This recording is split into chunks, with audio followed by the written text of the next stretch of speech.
Welcome, everybody. This is the fiscal court meeting of November the 12th, 2020.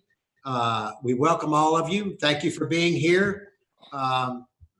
Before we get started, we're going to be led in prayer by Pastor Leslie Whitlock from the First Corinthian Missionary Baptist Church. Reverend Whitlock, welcome. And we are most appreciative of you being here today to lead us in prayer and help guide us through this meeting that we're going to have. Thank you.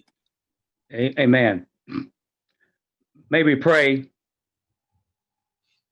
Dear Heavenly Father, which art in heaven, Lord, I thank you for allowing each and every one of us to come today on this beautiful day, dear Heavenly Father, that you have made. Let us rejoice and be glad in it. Lord, you know best the great responsibility that is placed upon all those who you have allowed to represent your people on this fiscal court. Heavenly Father, I pray that you will give them clarity of mind, patience, and the wisdom to execute their specific duties. Heavenly Father, I pray that you guide this fiscal court as it works to move this county forward in the midst of these unprecedented times of COVID-19 pandemic. Lord, we all come this evening ask you to help us to learn, as you said in your word, to lean not on our own understanding, but in all thy ways acknowledge you, so that you will be directed in our path, oh God. Heavenly Father, I pray this evening that you allow us to, in your spirit, to fall afresh upon the county judge executive and entire fiscal court body, in order they may find common ground on the issues they have changed and charged to handle. Lord, as they do your will, I pray that you bind them together in peace and harmony and allow their decisions to be made with integrity. Most of all, Heavenly Father, help this fiscal court to forget those things which are behind and reach forth unto those things which are before and press toward the mark for the prize of the high calling of God in Christ Jesus. Forgive us, Lord, for all of our many sins. These are our blessings I ask in thy Son, Jesus' name. In his name I pray. Amen. Amen, Reverend Whitlock. Thank you so much. And to your parishioners that whom you preach to in our community, whom you work with, and the youth, yes, especially the youth that you also take care of. God bless you. Thank you so much. Thank you. We will be seeing each other again soon. Thank you. Yes, thank you so much. Thank you for allowing me to come. Amen. Yes, sir. Bye-bye. Thank you. Before we move into the agenda items, I want to say something, and I didn't say it in the prayer, and I probably should have. But just the other day, a lady that has given her life, literally given her life to helping the people that are in need at the soup kitchen. Her name is Robin Jones, and she has worked there for a number of years, and she has given time and time and time to helping the people in need. And unfortunately, she lost her life. And to her family and to all of those that know her, we send our prayers and our thoughts because she died doing what she so loved, and that was to give help to those that are in need. God bless you, the family of Robin Jones. Thank you. With that being said, Tommy, I'm going to put Tommy Russell. I invite you to talk with us about, give us a COVID update. And unfortunately, the governor has just announced that we're in the red zone. So tell us exactly what that means. That is correct, sir. Just this afternoon, the governor announced, I think we had 24 new cases today. I think that makes 100, let's see, we had 117 or something, 141 cases in the past week. We knew we were trending very rapidly towards that 25% incident rate. Today we got there. So there are 9 steps that are recommendations for the counties that are in the red zone. I think the governor said there were 94 or 96 or 97 counties now in the state of Kentucky that are in the red zone. So we're going to have to do like you advocate every Monday at the meetings, to step up and try to do better. But There are 9 things that says recommendations for red zone reduction. Employers allow employees to work from home when possible. Non-critical government offices to operate virtually. Reduce in-person shopping, order online, order takeout. Prioritize businesses that enforce mask mandates and other guidelines. Reschedule, postpone, or cancel public and private events. Do not host or attend gatherings of any size. Avoid non-essential activities and reduce overall activities and contacts. Miss Judy Mattingly and I spoke last night. I believe it was yesterday, our day off, Veterans Day. Yes, my days are mixed up. And she said that her positive patients right for this week have had many contact tracing points. I'm not really exactly sure why, but they are doing the best that they can to keep up with so many patients that we're having that are presenting as positive tests now. So those are the recommendations for the red zone counties, which will impact Franklin County schools and the school systems in the city. They need to determine Thursday to Thursdays, but I think county school systems, I think JW has an update on that, on what their plan was. I apologize for Squire Blackburn has an update on that, sir, and can lead us that direction. I have not spoken to Dr. Barber yet, but we'll get that word and go from that point, go that direction. Squire Blackburn, do you want to give us an update on the Franklin County schools? We can't hear you, Squire. Yes, I just received an email today and also a phone call from the district. I believe all the parents did as well, of students that they're going to be in virtual from here until Thanksgiving, and then they'll reassess at that time. So we're virtual only until Thanksgiving. Okay. Mr. Russell, here at like the city, you all, your employees at the city are virtual, and you don't allow people in where people do work. So you do say that is okay. What we're doing here at the county, what you're doing at the city. Yes, sir. I think actually the school system's going virtual again.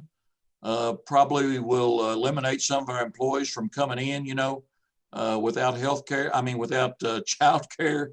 That'll have some impact on the employees, both countywide and citywide. We'll have to make concessions to those people and try to help them work their schedules as best we can.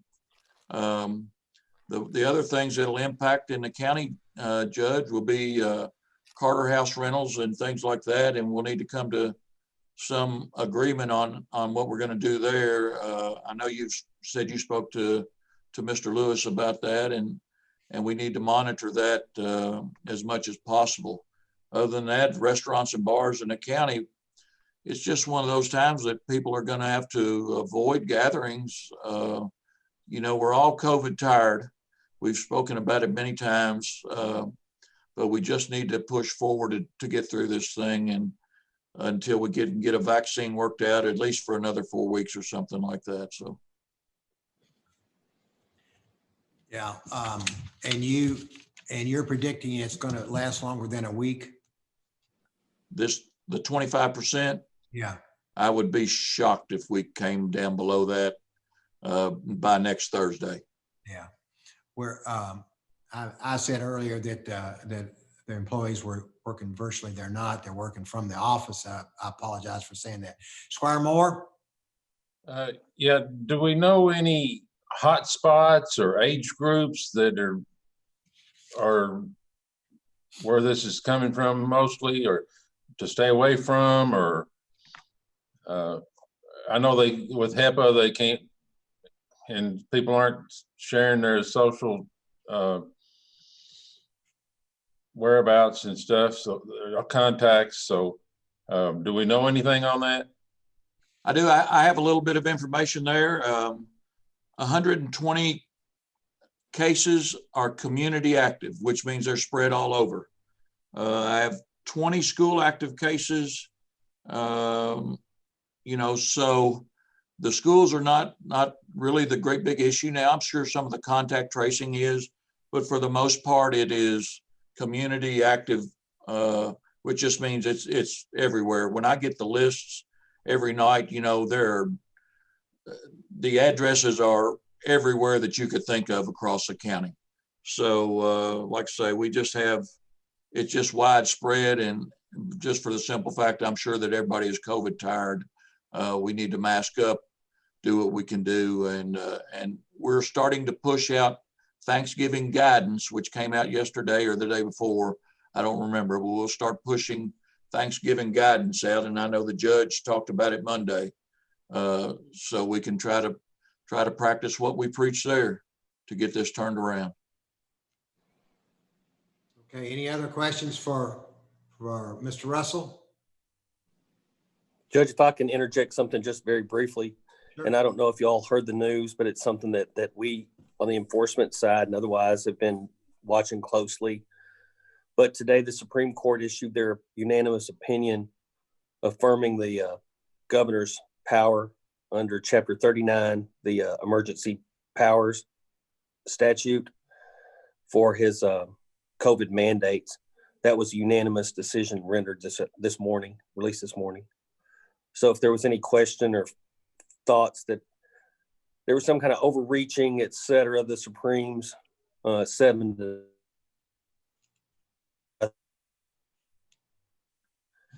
exercise under the Kentucky constitutional authority. Okay, thank you for sharing that. Squire Muller? Thank you, Judge. Hey, Tommy, thanks for coming on. So can you just reiterate, so is it mandatory in Franklin County to have masks on in public? And is it mandatory for the business owner and businesses to enforce masks? It is not mandatory. These are recommendations. Now, Squire Muller, when we get into public health and inside restaurants and things of that nature, Rick might be able to answer that a little bit more. I am not exactly sure whether that can be mandated or not. The recommendations that I just read off the 9, and those are specific recommendations, but we have been doing our best to support the governor in his recommendations. So whether Rick knows whether there is a penalty that can be assessed with that, I'm not sure. I know it's a public health emergency, and they have most of the authority in this pandemic. Squire, to answer that question, yes, it is mandatory for businesses, et cetera. The health department's doing inspections. They're authorized by the governor's orders to inspect businesses to determine whether or not they're complying with the mask mandate. The businesses are being cited. Y'all may recall in the paper a couple weeks ago, there was a list much like the health department inspections list for those that were out of compliance and were allowing people to come in the business with masks. Those businesses get cited. It's a fine. It's a warning, then it becomes a fine. Unfortunately, and unlike other public health and safety considerations, seat belts or whatever, individuals at this point are not being cited for not wearing masks, but the businesses themselves are being cited.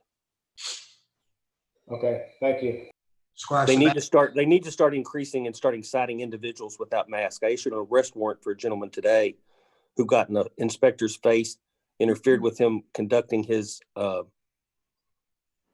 inspection, and interfered with their business, trying to determine who was in mask and issue a citation, and then got in the individual's face and acted extremely inappropriately, putting the public at risk. That's not going to be tolerated. Okay, thank you. Squire Sebastian? Thank you, Judge. I just wanted to ask what this would do for individuals who are utilizing our Lakeview Park, our beautiful Lakeview Park. You know, as the weather gets colder, the sun's, you know, coming up later, going down late, you know, early in the afternoon. So there's only a few hours where folks are able to get out on nice days, and they're going to be fewer and far between here as the season stretches on. So I just wondered how this would impact folks who are out at Lakeview Park walking. If everybody will remember 6 feet, maintain that 6 foot distance between, you're fine. If you get into a situation where you can't maintain that 6 foot distance, then you need to put a mask on. It's really pretty simple. I've become expert at what 6 feet is. I can tell you right now to within 2 inches probably every single time. So, I hate to wear the mask, and I can maintain the 6 feet. So everybody needs to make sure they understand that. Outdoors, make sure there's plenty of room to stay 6 feet apart. When you just get into the situation, you stop to get gas or go in the store or something like that, then put your mask on. It will help everybody. It will help everybody. Thank you. I just thought that would be important for our public to understand. Thank you very much. And I would add to stay in family groups as best you can. If that's somebody that you all live with, that you live with, and you're around all the time, then that's another effective way to get out and about. Okay.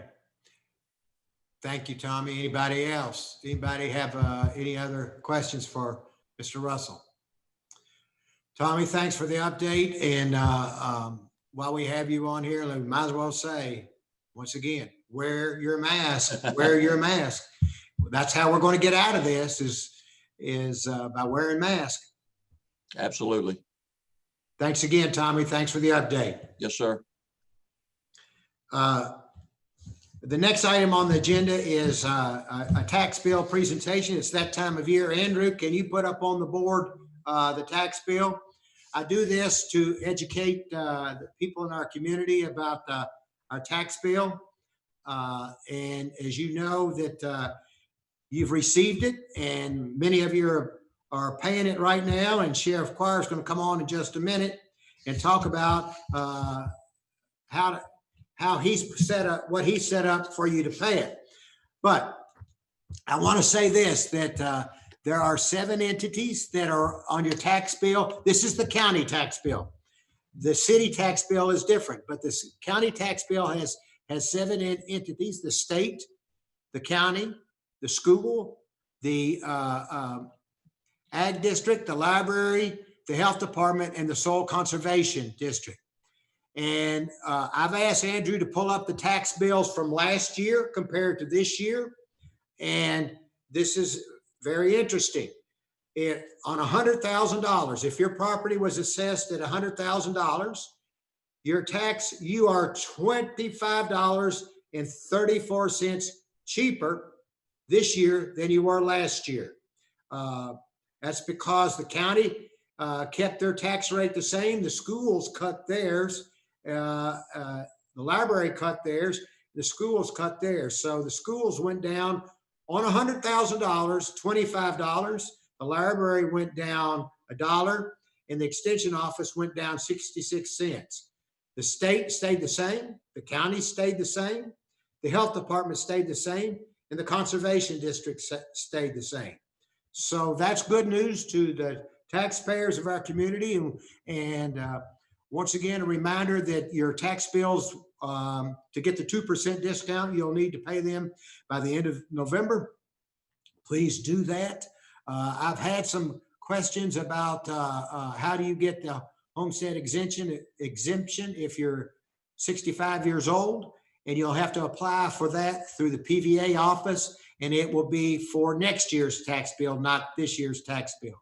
So anybody that fits that, you must be living in the home. It can't be a rental home. It must be a home that you're living in.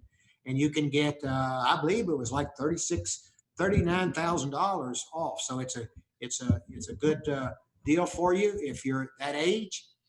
And once again, our tax bill for this year on a $100,000 home is $25.34 cheaper than it was last year, all the entities together. So that's great for you all. That's great for us. And we're very, very pleased that all the entities came together and didn't raise the rate or in some cases even lower the rate.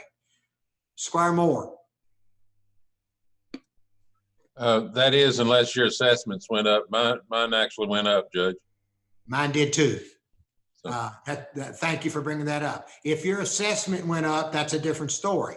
But for the most part, I believe, Lambert, was on our side of town. It was on the west side of town that got it. It got reassessed. That is correct. Mhm. And Yeah. people say that my property brings their property values down. That's proves to be untrue. We'll let that lie. Okay, I won't comment on that, but that's good. All right. Any other questions? Any questions on that, on the tax bill?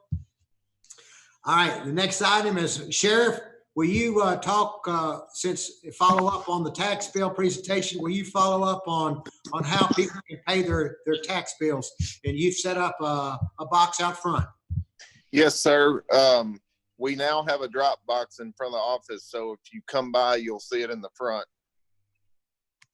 There you go. Am I on now? Yeah, you're on. Oh, You're on. I got you. Thank you, Andrew. He put it up on. Anyway, if you put your tax payment in there, we check it every day several times, and a lot of folks have been using it due to COVID. That way they don't have to come in and have any contact. And what we'll do is mail your receipt back if you wish to have one. If you'll just put an envelope in there with postage, we'll process it and send it back to you.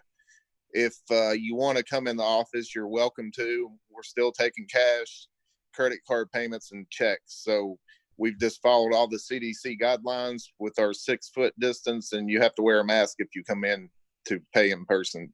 But our box is being used a lot, and a lot of mail, which we've encouraged people to do to keep the traffic down in the lobby. But however you choose to pay, we appreciate you paying. And I just checked, we've collected, as of today, we collected 20% of the taxes, and we're just 12 days into it. So we're at 6.9 million of the $41 million tax roll. So it's going really good. And we anticipate by the end of the month, we'll probably be around 85% of collections by the time we come out of the 2% discount. December 1st will start face value, and we'll probably, be well into the 90s by the end of December. Sheriff, do you take the city's tax bill? Does that have to be paid at the city? It has to be paid there. We'd love to collect their taxes for them, but I think they like to do it on their own to save the fee. But we do sometimes, we will get their payments and we get it to them. We make sure they go there. Okay.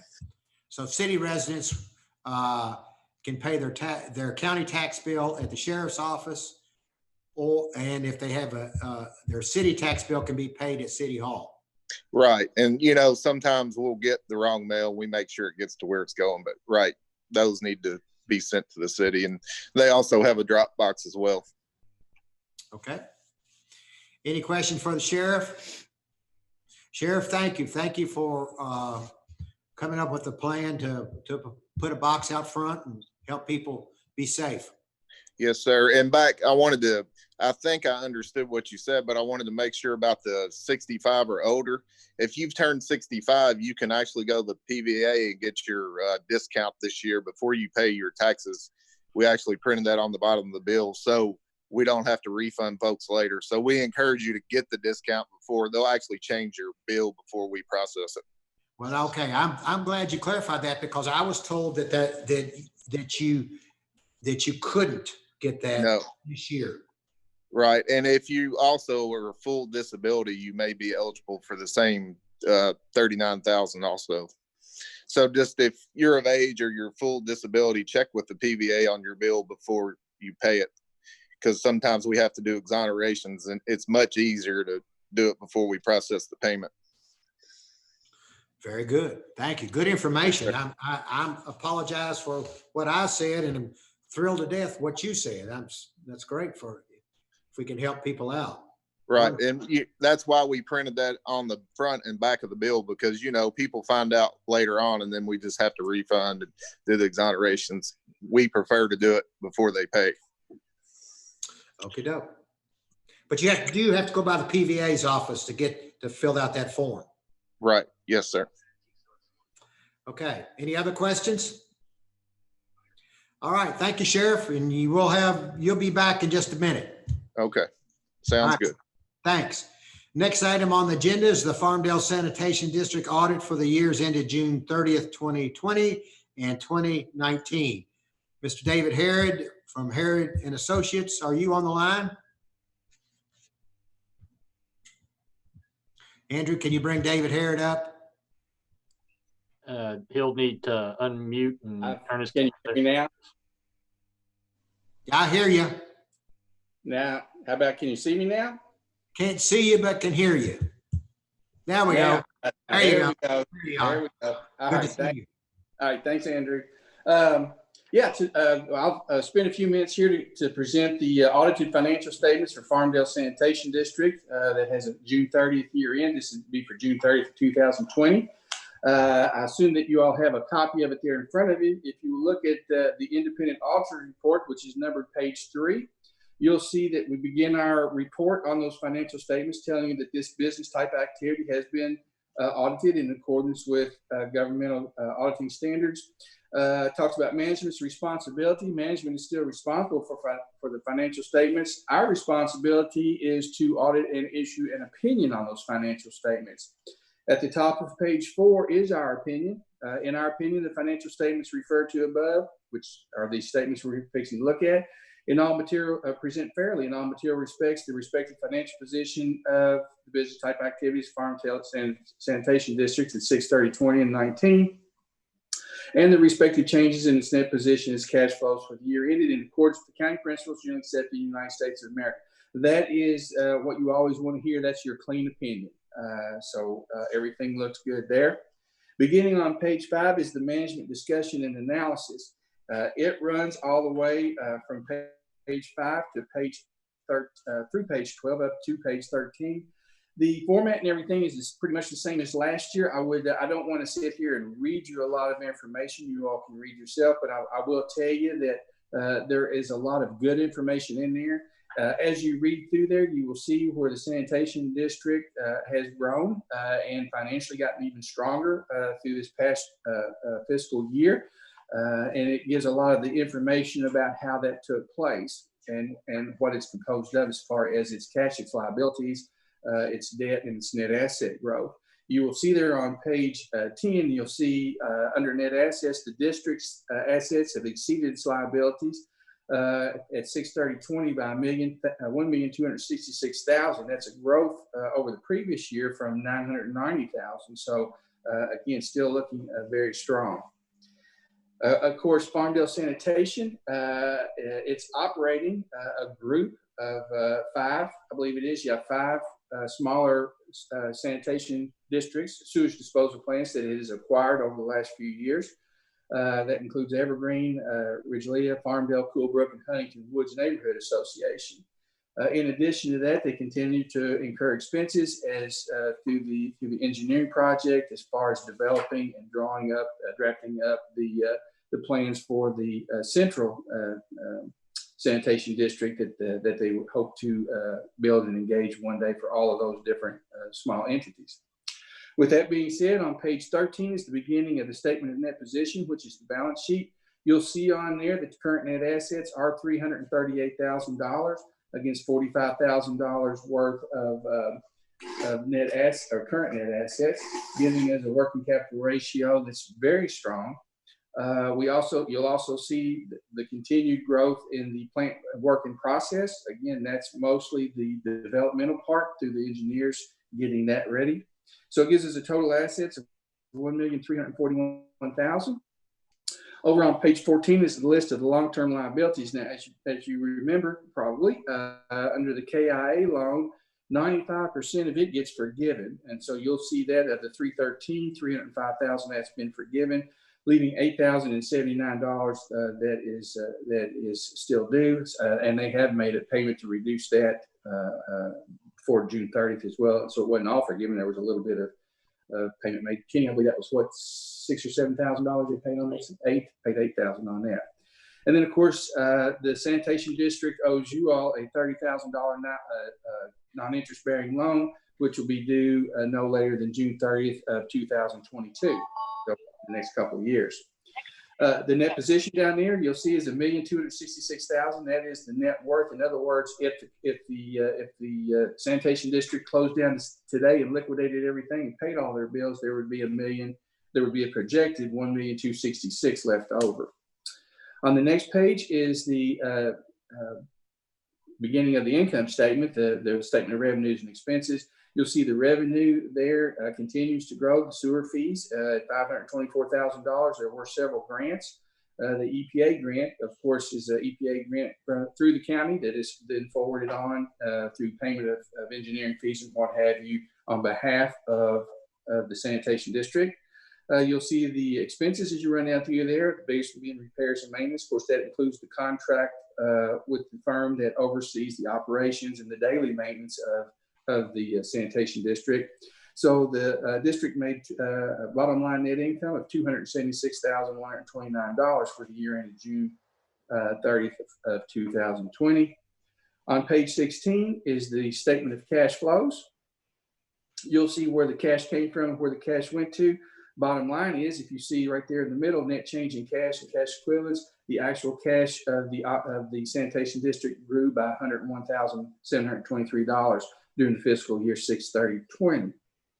On page 17 is the beginning of the footnotes. You'll see the summary of significant accounting policies. I think it's important to always point out that the district was established in February of 2004 under the KRS 67.715, which basically allows the county judge, executive, and fiscal court to establish such a special district. And so they operate under the purview of the county. As looking on through here, at anything else as far as anything significant to point out, on page 18, the basis of the county, these financial statements and this audit is presented in accordance with GASB accounting standard number 34. And basically that showed while the sanitation district does not have any donor restricted net assets, it does have investment and capital assets and a net asset balance without donor restriction. We saw that over there in the, I believe it's that's discussed on page 14 back on the amount, the $964,630 that was invested in capital assets and the $301,520, which is a net position without donor restriction. Tax status, since it is a quasi-organization of the government, there is no tax filing of any type. Accounts receivable are listed on there. It does work a little funny or a little different, I guess, than a lot of comparable businesses would be from the standpoint that Farmdale Water does the administrative reading and billing of that. They do that for 1 month, and then they bill it the next month. They collect it the next month and then remit it to Farmdale Sanitation in the 3rd month. And that's what you see at June 30th. That's what you see as the $130,841. That's what's due from Farmdale Water that they have collected due to Farmdale Sanitation and is received continually each month. I've already discussed about the loans and the forgiveness, how that operates. Over on page, I guess on page 2, talks about cash and certificates of deposit. Everything that the sanitation has is a risk category 1, which is the least risky. That basically means it's insured. It has no CDs, and it didn't go over the $250,000 FDIC deposit amount at any time during 6/30/20, so that anything would have been at risk, assuming a bank type failure. Note 4 talks about the pass-throughs from Franklin County Fiscal Court on the EPA grant. I mentioned that just a minute ago. Also talked about the work in process and how that continues to grow as the engineering stage of the project continues to work forward. Talked about the loans payable. Subsequent events, this is something that is a little different, and it's coming up in every audit that we have this year. It's come down from our hierarchy. There is, you have to mention something about the COVID-19 pandemic, because there's basically no part of our society, whether it's government or private business, that's untouched by that. The effect on it this year was pretty minimal. What it's going to affect going forward, not really sure. There has been at different times PSC mandates and federal requirements that utilities can't be shut off for a non-payment.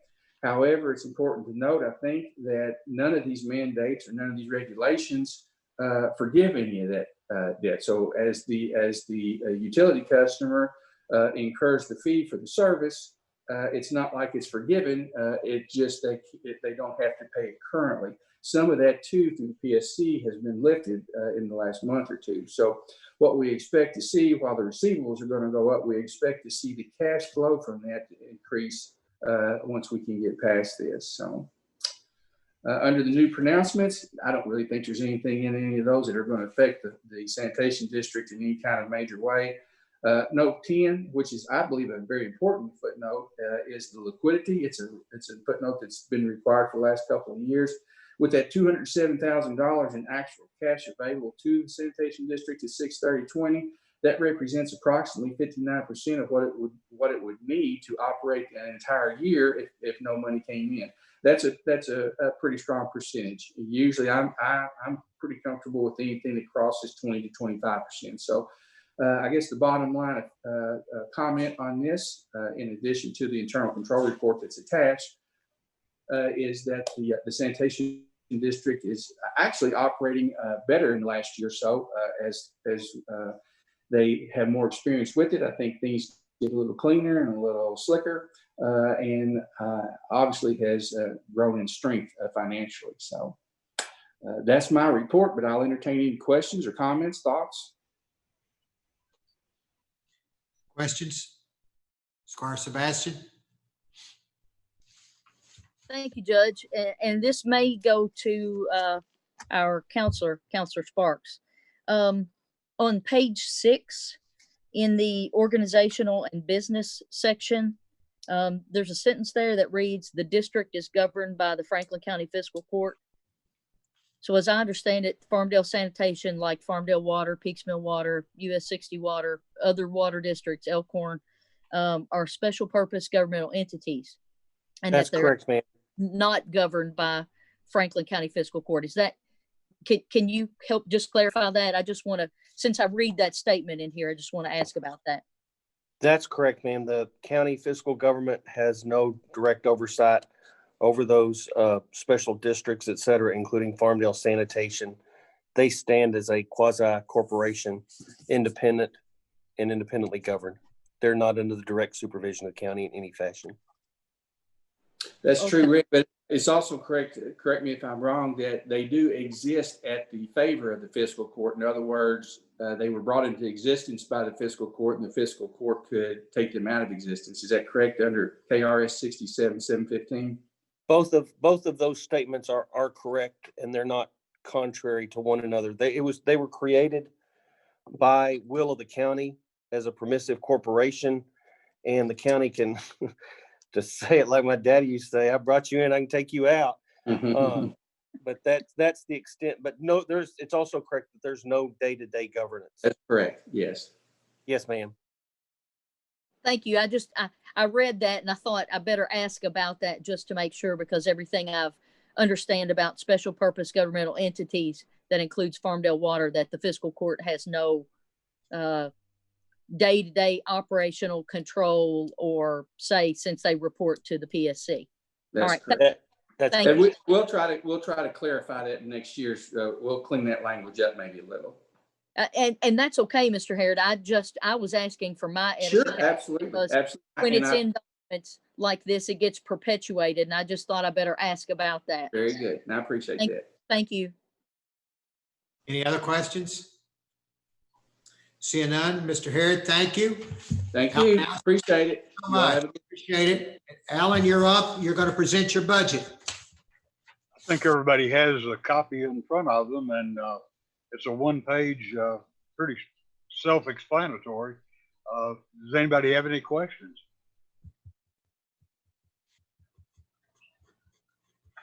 No questions? Thank you for presenting your budget. Alan, thank you. And let's see, name your board members for me, if you would. Ray Smith is the treasurer. Okay. And our new member is Barbara Polly. Okay. And she's and myself. Okay. All right, we thank your board members for serving. Thank you, Alan, and for leading them. And with no other questions, we'll move to the next item. Thank you, Alan. We'll be in touch. Thank you.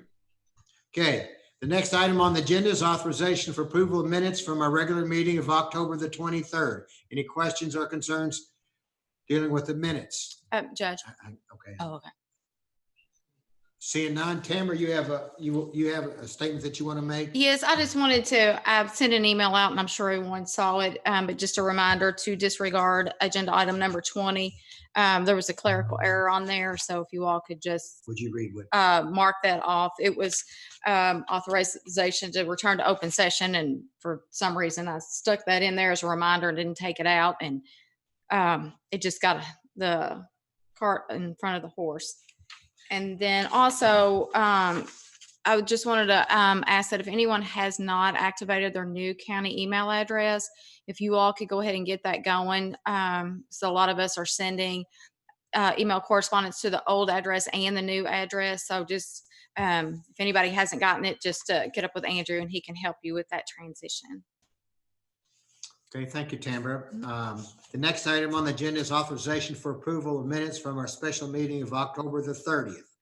Any questions or concerns on those minutes? Seeing none, the next item on the agenda is authorization for approval of the county clerk's claim for preparing the tax bills. Mr. Hancock.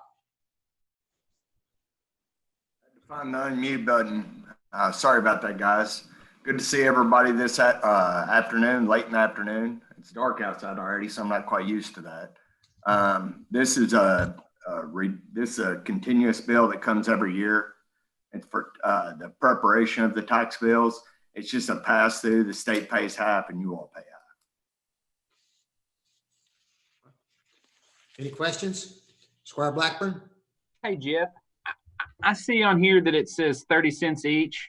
How long has it been 30 cents each? That's mandated through KRS. I don't have an answer for you, JW. Any other questions? Seeing none? Okay, Jeff, the next item on the agenda, very exciting. Authorization to award a bid for election equipment. Based on the best value, Jack and Jeff are on here. Yeah, and I'm going to start with this, guys. I want to thank you all for being here, and I know that you all have read and looked at this. And quite frankly, I don't think you could have picked a worse time to try to go for a bid for election equipment. And the reason I say that is, I mean, we were in the middle of a historic election, and sitting down and having the time to meet with everyone and get the bids in and get everything done, it was just a really hectic time. I want to thank the judge and Jack and Amy Taylor, who our other representative was. The reason we chose Amy is because she has election experience, and she offsets, quite frankly, she offsets the pendulum.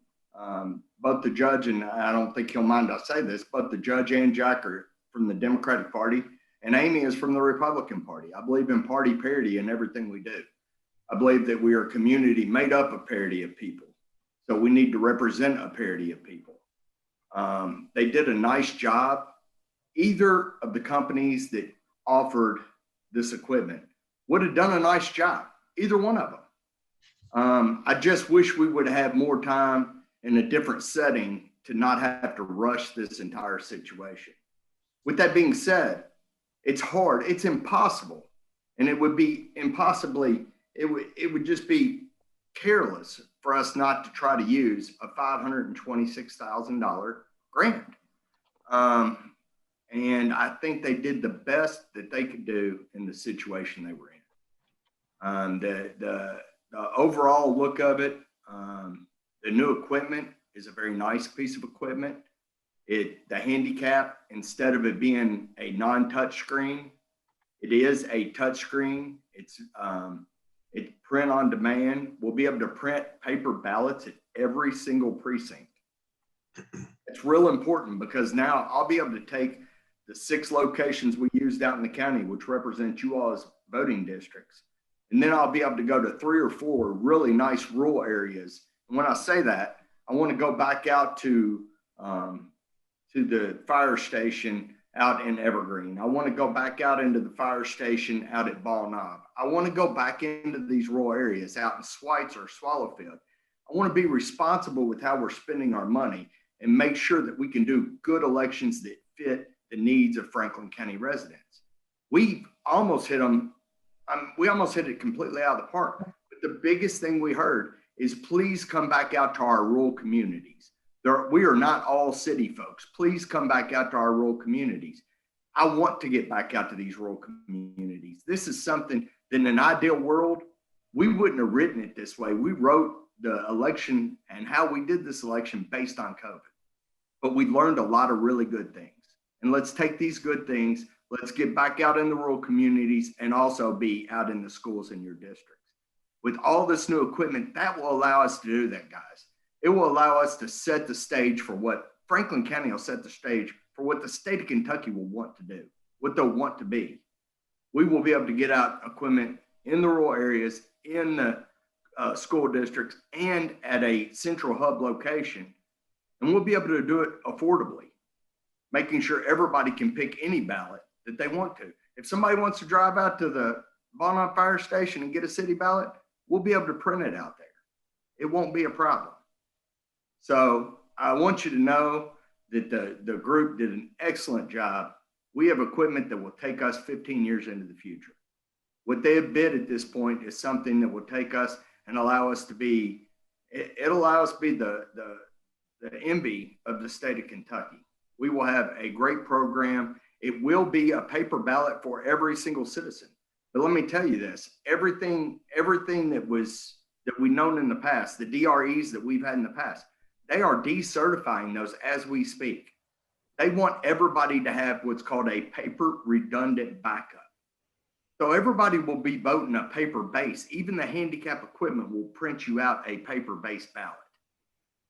So with that being said, I'm open to questions. Jack knows a whole lot more on exactly what we got, exactly what particular, why we went with what company we went with. I was not on I purposely took myself out of the bid committee. I think it was, I've got connections to both ES&S and HARP Election Services. They're both wonderful companies. I know both of their equipment, but I thought it was a good time to have an impartial group, a group of folks that could really look at it and make sure that Franklin County got the best equipment and the equipment that best suited our needs. I thank you all for allowing us the latitude to be able to go in and go after this grant. I know that, this is your equipment, but we want to make you look good. We want to make your entire fiscal court look good by offering great options for elections. Elections are the one thing that, guess what, guys? It never is going to pay for itself. It's always going to be a cost that you're going to pick up and pay. I need you to understand that. Regardless of what equipment, we still got to pay for the election workers. We still got to pay for everything that it takes to get everything done. So I thank you for allowing us the latitude to go after this, to save you all money, and to make us all as a community have the great opportunity to vote the way they want to vote. Thank you, guys. Thank you, Jeff. Squire Booth has a question. Okay. When is the equipment to be delivered? Squire, I'm going to have to turn that to Jack. I'm going to tell you that it needs to be delivered so we can do everything and make sure the grant money comes in and is utilized in this calendar year. It's got to be delivered by December the 15th so I can get it, so you all can know it got delivered and we can pay it through the grant money. Squire Moore. Jeff, I just want to commend the clerk's office and clerks all over Kentucky. They call us backwoods. We were the first to get our votes counted in the whole country as usual. And great job, Kentucky, is all I can say. Thank you. Squire Muller. Thank you, Judge. Hey, Jeff, quick question. When you started out, you said that you were in a big hurry. So I'm assuming that's because it needs to be purchased before the end of the year. Is that what the rush was? Yeah, we have to have that money allocated and spent or we don't get it. If it's not spent December the 31st, it goes back into the pool. And Franklin County, there's no guarantee we get any opportunity for it next year. The big rush is because of this was a presidential year. It's a private firm that has given us all this grant money. It's a national firm, and if it's not spent at the end of this calendar year, they will pull it back. Okay, and I'd like to echo what Squire Moore said. Well done. Anybody else? Oh, Squire Booth, sorry, you having something else? Yes, I understand that you set aside some money each year for, I forget the number of years, to pay for this equipment. So with this grant, you have enough money to pay for this equipment this year? Yes, ma'am. It will cost the county. There will be no money coming out of the county. We set it, and Susan can give you those numbers. I know it was 66,000 last year and maybe 41 the year before. So I think you have 100 that maybe is scraped into a different pool. I can't remember those exact numbers, Marty, but yes, you have some money that we could, that is pulled aside for us to be able to use in the future, or excuse me, not us, for you guys to be able to use in the future for anything else. Okay, Squire Sebastian. Thank you, Judge. Mr. Clerk, I just wanted to ask, in looking through this item, it appears that the low bidder wasn't selected. And I think the language in this document talks about it, that it was the best bid received. The low bidder was, with the discount, was about $150,000 below the other bidder.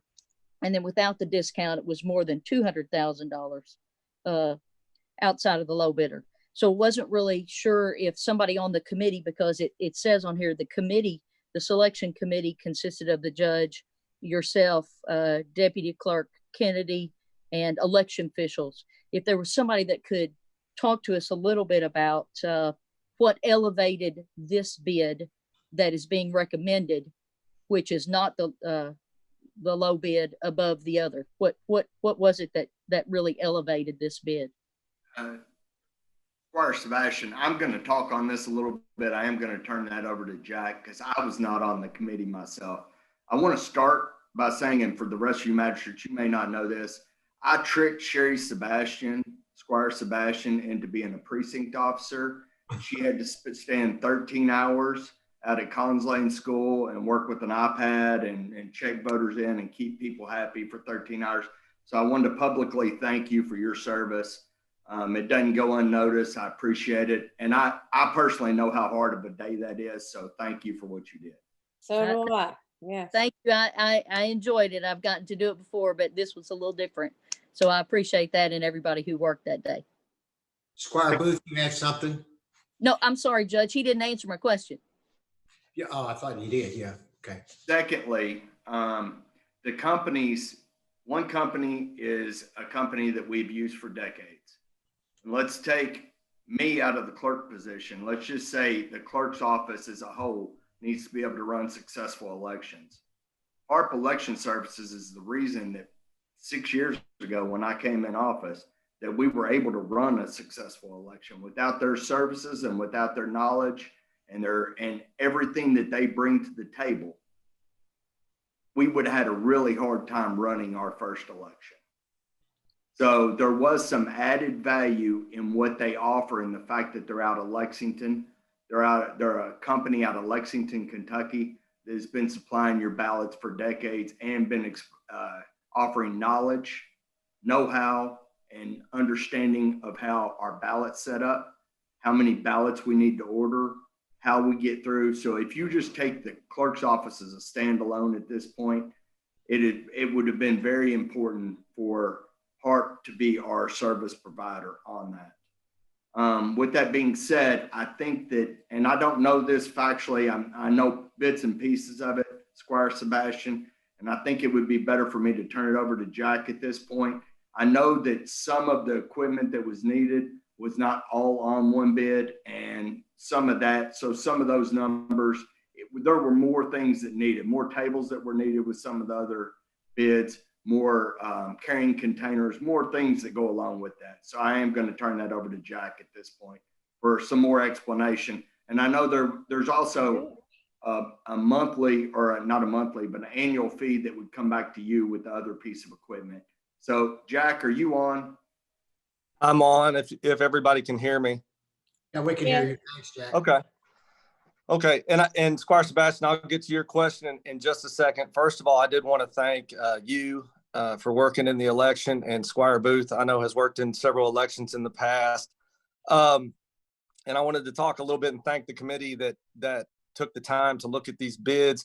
This was absolutely the worst time in the world for a bid to come in. We had election on Tuesday, we had bid deadline on Wednesday, and product demonstrations on Thursday. So as you can tell, it was a very expedited process, and we wanted to bring in people to help make a good decision, a decision that would be good for the county. Judge Wells and Amy Taylor, as Jeff talked about, Amy was our election office supervisor for years. She had extensive knowledge about all things elections, especially equipment, training, all of the organizational things, all of the KRS questions that you get, all of these things that go into elections. And so she added a lot of value to the committee for us to sit down and try to think about not only what looked like a good bid coming in, but what looked like the best investment for the county over the next 10 to 12 years. Because that's what we're really talking about. We're talking about something that is going to be vital to how elections proceed, not next year, it's a non-election year, but starting in 2022, how those election cycles are going to look. You've got the unprecedented year that we've had this year, and a lot of adjustments that have to be made on the fly and changes that need to be made. And as you all know, our clerk has done an amazing job of working an election that is totally different from anything that we've ever seen before. And we throw a $500,000 grant and an equipment bid on top of all those things. And so, we have to sit down and think about not only cost, but value, and value, not just today, but value 8, 10, 12 years down the road. So some of those things that we looked at, in addition to the price, was some peripheral items that maybe didn't come with the equipment, tables, collapsible bins, things like that we would have to turn around and buy at a later date. We also looked at things like maintenance agreements. That was going to be, in my estimate, in an 8-year span, about a $200,000 item that you are, if you are on the silver plan, which is the mid-tier plan, getting maintenance on your machines every other year, it was $25,000 annually. So that was a big cost. There was also a software agreement, software and firmware, that was $4,000 annually. So we looked at some of those things, stretching those out over 8 to 10 years to see, what the real cost was going to be. And that's where we were able to, see a difference in the companies, just on your question about the initial cost. Thank you. I was wondering about that because I tried to do some research on both when we got the abstract, when it came a day and a half or so ago. And in looking at that, I noted that the low bidder who submitted, they have the contract in Jefferson County.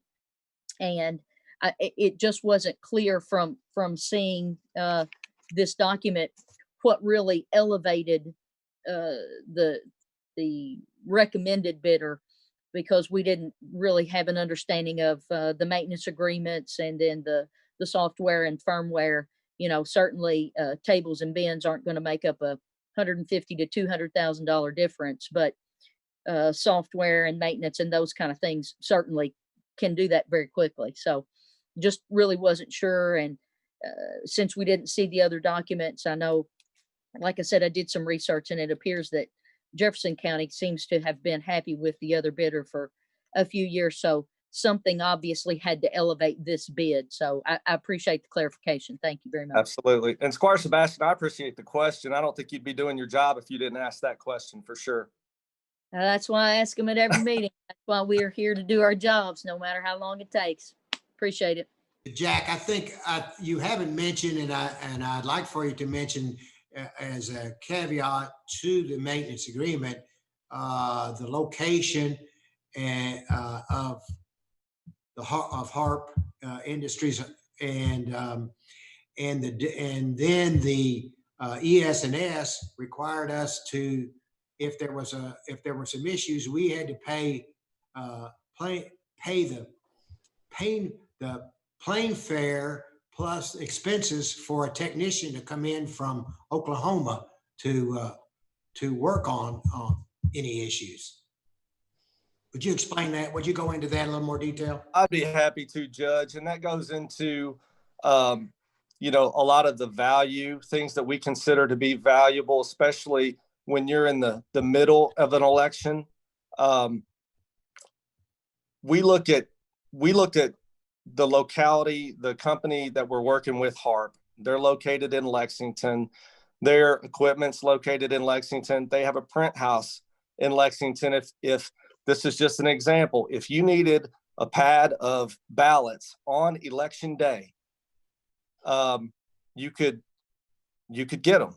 You could run down the street and get them. If a machine went down, or if you had a JBC that went down, you could replace it. You could have a spare. There are a lot of service items that we consider. And when I say we, I mean myself, you, and Amy Taylor. There were a lot of things that we consider to be extremely valuable when it comes to service. HARP comes and services our machines twice a year. They run through scanners, batteries, screens, cords, headphones. Twice a year, they come and look and make sure all of that stuff is ready to go for the primary. All of that stuff is ready to go for the general. And we find that to be very valuable. We know that if we pick up the phone, there are 5 or 6 people that we can call. And at the end of the day, if we need something yesterday, we can call the president of the company and he will take our call and respond. So those are things that we found to be valuable as well. And yes, we did see some travel expenses. If there was a service tech, the nearest service tech for the other company is located in Grant County. He's a one-man shop. The question was, well, what if he's already busy doing something else? I think they have a few other service people in the state, but it was nothing that we could nail down quite like the service that we have been receiving. And we add a lot of value to that. The training that they provide is exceptional. Just a lot of different things that we know, that we've experienced, that we've had experience with in what is now 10 elections in the last 6 years. So we had to weigh in those things as well as the equipment. You know, let's not forget, both of these companies make really fine equipment. And we had to demo the equipment and really take a hard look at, you know, how their systems ran, how voter friendly were they, how user friendly were they with their disability equipment, and what their functions were and how their security was. We had to really dive in and look, and honestly, both companies make fine equipment. There's no doubt about it. So it took a lot of back and forth and questions and answers and experiences for us to really try to make the most educated decision, but also the best decision for the county. Because, you know, like Jeff said earlier, even if he's not the clerk, what's the best decision for the county in the, we're talking about the next generation of elections coming up. And so we really took that seriously when it came to reading up, doing our homework, looking at some of this new equipment that's available and things like that. And so we tried to really, hit it out of the park with this one. Squire Booth. I would like to hear some complete sentences saying that HARP does this better, or they are better at this service, that type of thing. That's what I'd like to hear, because people might ask us why they didn't take the lowest bid. So can I hear that? Sure. We found HARP scanners to be a little more user-friendly, better for the voter. We took the voters into consideration on this. Their scanners had a lit arrow that would direct the voter into how to enter the ballot into the scanner. Something else that we liked about that was that their scanners are programmed. If there's a mismark on a ballot, if something's marked incorrectly or something's overvoted, that scanner would automatically kick that ballot back to you. The other scanner did not. It would take the ballot and hold it, and then a message would come up on the screen, kind of putting some of the burden on the voter to know that something was wrong with the ballot. We liked HARP's ADA machines. They're the touch writers. They are completely accessible for folks with disabilities. They're accessible for folks with language barriers. They're multilingual. They offer different font sizes, different screen colors for folks that may have visual impairments. They offered the sip and puff for folks that might need that. There were, their machines would convert over their touch writer to their print on demand machine. You could convert them to where they would do the same functions if you needed them to. They would pair with our e-poll books, which you all, I think, are familiar with, our electronic poll books. And then just like I said, just a great track record that we have. Their technology is built within their company. It's built from the ground up. They build HARP InterSource is their parent company. They build all their own technology, their software, their firmware, their security, the equipment itself. And then HARP keeps that equipment on site in Lexington so that we, if we have a need, if we have an essential need, we can usually have a very quick response time, very quick turnaround to have those needs addressed. So there are several items that we took into consideration. Squire Booth, I'm gonna piggyback and say something too, that the people in Franklin County for a number of years have been voting on HARP machines, and they're used to voting on the HARP machines. Even though this is new technology, the basic fundamentals of the voting machine are the same as what we're used to.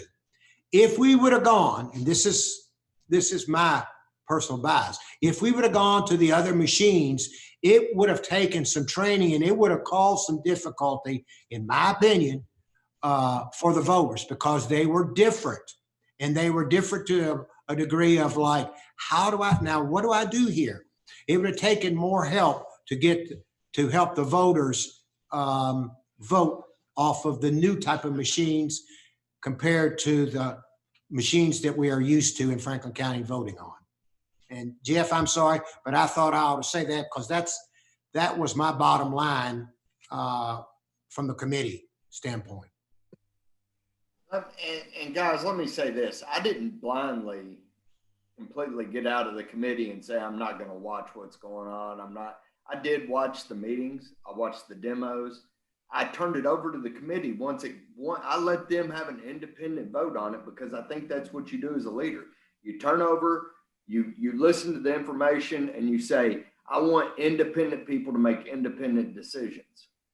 But at the end of the day, if your hangup is the cost of one and the cost of the other, if you could have done a 10-year overspan, which the equipment, let's face it, it's a 10 to 12-year piece of equipment.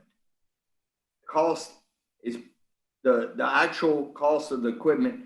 If you take out all of the service fees and everything that you would be paying as a fiscal court, the HARP equipment becomes a cheaper piece of equipment to keep and utilize over a 10-year period of time. That's the answer that I think Squire Sebastian's looking for. I think that's the question that, Squire Tracy should be asking, Squire Blackburn, Squire Mueller, all of you, Squire Booth. The answer to the question is, over a 10-year period of time, the cheaper piece of equipment to use and the piece of equipment that best fits the voters in Franklin County for vote centers and for us to be able to put them where we need to put them to suit the needs of the voters is the HARP piece of equipment. Okay, that's a complete sentence that I can understand. Thank you. All right. All right. Any other questions? Squire Tracy. Thanks, Judge. Just one quick question. As far as I know, Jeff's mentioned several times that he was not did not take part of the recommendation. Do we need to take his name out of that as far as making a recommendation, just to clear that up? I don't know. Why would we? I heard all the presentations, Scotty. I didn't vote on anything. I didn't do a score sheet is what I'm saying. But I sat through everything except for the scoring portion of where they scored. Right. And that's why I'm asking, because your name is listed as an individual that determined the bid as under recommendation. So that's the only reason I'm asking. You've made it clear that you didn't participate in that part, but you're listed on here as participating. So that's all I'm asking. I don't know procedure for that, Scotty. I don't have an answer. I don't see if that is a difference in whether you're going to vote for or against, then we can. Judge, otherwise, I never said that. I never said that. Like I said, Jeff has made it clear multiple times that he did not participate in the recommendation process, but yet he's listed on here as being part of the group that did make the recommendation. All I'm asking is, does his name need to be taken out of that list? It's not about voting this or that. It's just about making sure Jeff's not included in something that he has stated multiple times he did not participate in. That's all I'm asking. Mr. Sparks, Councilor Sparks, do we need to take his name off, or do we need to leave it? Can we leave it on there? Well, he didn't participate in it, right? Thank you, Rick. He did it to some degree, but. Well, I mean, I'm not going to get, they dropped my name being a participate in all kinds of stuff. I ain't got nothing to do with it. But if there is some concern about the participation, it should just be clearly delineated what actually went down, not. So then, I mean, I don't know. I can assure you, I wasn't involved in that discussion. If that wasn't the case, then clarify it. I think that's what the Squire's indicating, but I don't think it's 6 1 half does the other. Ultimately, it's been recommended by the clerk. Okay. Well, why don't we just let's just mark. I can amend the abstract if that's what you all wish, and remove where it says Clerk Hancock and add Amy Taylor's name. Yeah, that'd be fine. It should It be there. says the selection committee consisting of Judge Wells, Clerk Hancock, Deputy Clerk Kennedy, and election officials of Franklin County. So were there election officials also? Amy Taylor was election official. She was. So let's do this. We're going to change the abstract to read the committee consisting of Judge Wells, Amy Taylor, and Deputy Clerk Kennedy. Squire Muller? No, I have a question just when you finish this. Okay. Can you take? got that? I think I have the original, someone sent me the original Word Okay. document, so I can edit that. Okay. Squire Muller, you have a question? Yeah, thank you, Judge. And I want to thank Jack and Jeff and everybody that was on the committee, including yourself. I was wondering if I could ask Susan a question, because I know looking back through the budget that, we had set aside $90-some thousand for the equipment. Madam Treasurer, where can we put that money now? Well, let me first of all kind of try to clarify how that money came about. Yeah, there is, if you look at the 6/30 financial report, we had a carryover in the clerk's fund of $154,000, which basically what that means is excess fees above and beyond covering all of the payroll and related benefits costs. And the clerk's office was enough to have a surplus for that year.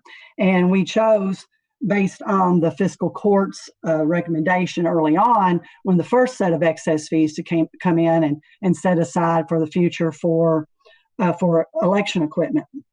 So we still have that money preserved in the general reserve. It is not specifically or restrictively, let me say it that way, earmarked by any kind of documentation other than it's a verbal. So until you make some sort of specific appropriation, and amend the money into the budget to use for a purpose, it's which is still under fiscal court's control. It's cash in the bank assigned to the clerk's fund, which is available for transfers to the general fund to cover whatever expenses the fiscal court might decide need to be obligated. So I know that there's a lot of kind of quirky bookkeeping and counting involved, but recognizing the intent of the fiscal court to set aside that money is somewhat covered by leaving it in that clerk's fund, because it's still under the authority and power and future actions of fiscal court to appropriate that money in some form or fashion, whether that be for election equipment or some other purpose in any part of county government. Does that sort of explain it, Squire? Yes, Ben, thank you. I was under the impression that we went ahead and made a line item for the election equipment. So that is not correct? No, primarily because that was going to be a future purpose, and then it wasn't going to be a requirement in this fiscal year 21 budget. According to our election schedule, it was going to be most likely an appropriation requirement in fiscal year 22 budget. And also there was a very strong and hopeful mind of thinking that HAVA money, federal monies, would come in as a grant to again intercept any requirement of county funds. But we were just saying, Franklin County's proactive, we're going to make the obligation whether or not we get free money or not. So now that we have a private donation to cover it, we don't have to rely on HAVA funds. And it as Jack and the clerk both said, it all came very quickly, and we've had to act very quickly. So we're making that expenditure now in advance of the election cycle. Okay, thank you, Susan. Yes, sir. Sebastian. Thank you, Judge. Just one more question. The balance of the award will be about $28,000 after all this equipment's paid for. Does all of the grant, because I've looked at the one-page application from the civil group that said if this application takes you more than 15 minutes to fill out, you're in a world of hurt. So my question is, what are we going to be able to do with that $28,000? Does it all have to go to equipment, or can it go to other things in regard to the election, which I'm hopeful that it will. I think we all are. We're making a list of those right now too. Great. First, Sebastian, can I address that? Yes, sir, please. When we all laid out this, the original layout was for the old style layout of having 37 locations out in the county, having machines at every single, we're not going to go back to that with any hope at all. We have the setup to go back to that if that's needed, but we did move some of that around. So the bid actually came in at 521,000. What did? Once they moved all the equipment around, once I put the equipment exactly where it was supposed to be.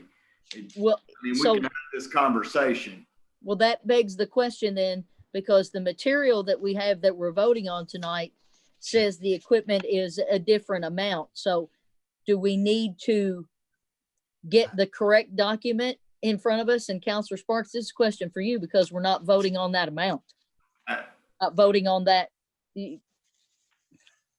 now. And I apologize once again. Okay.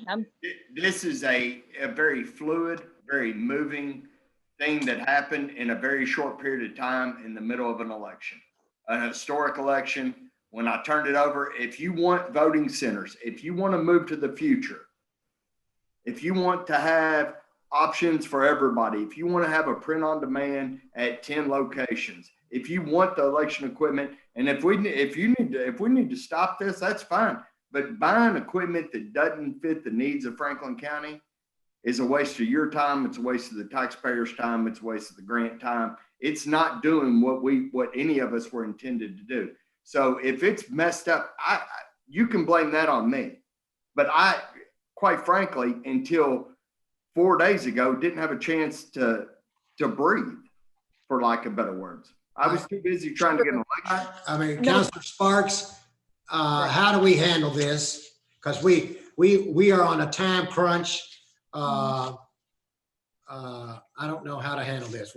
And I sure don't want to lose $527,000 here.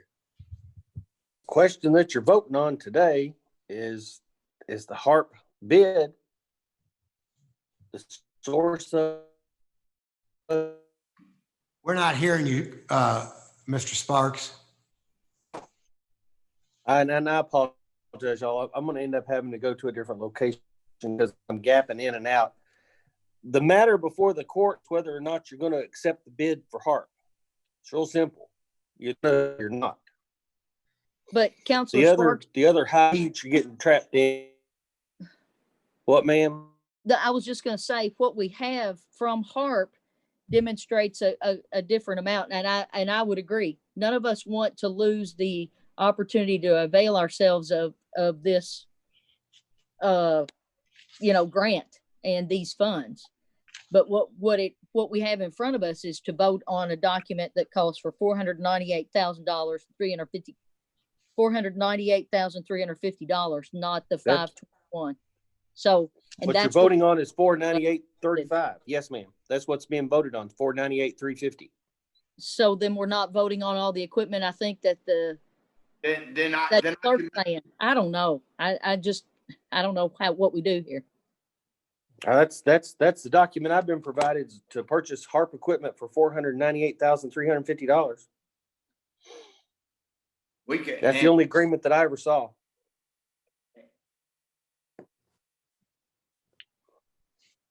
I'd be glad. I don't know if that answers y'all's question or not, but that's. I'm looking at it right now. That's what the issue is. I guess all we can do is go with the 490. We'll get most of the equipment then. We can't get it all. Is that right? Hang on. I'm asking the counselor something. Can we?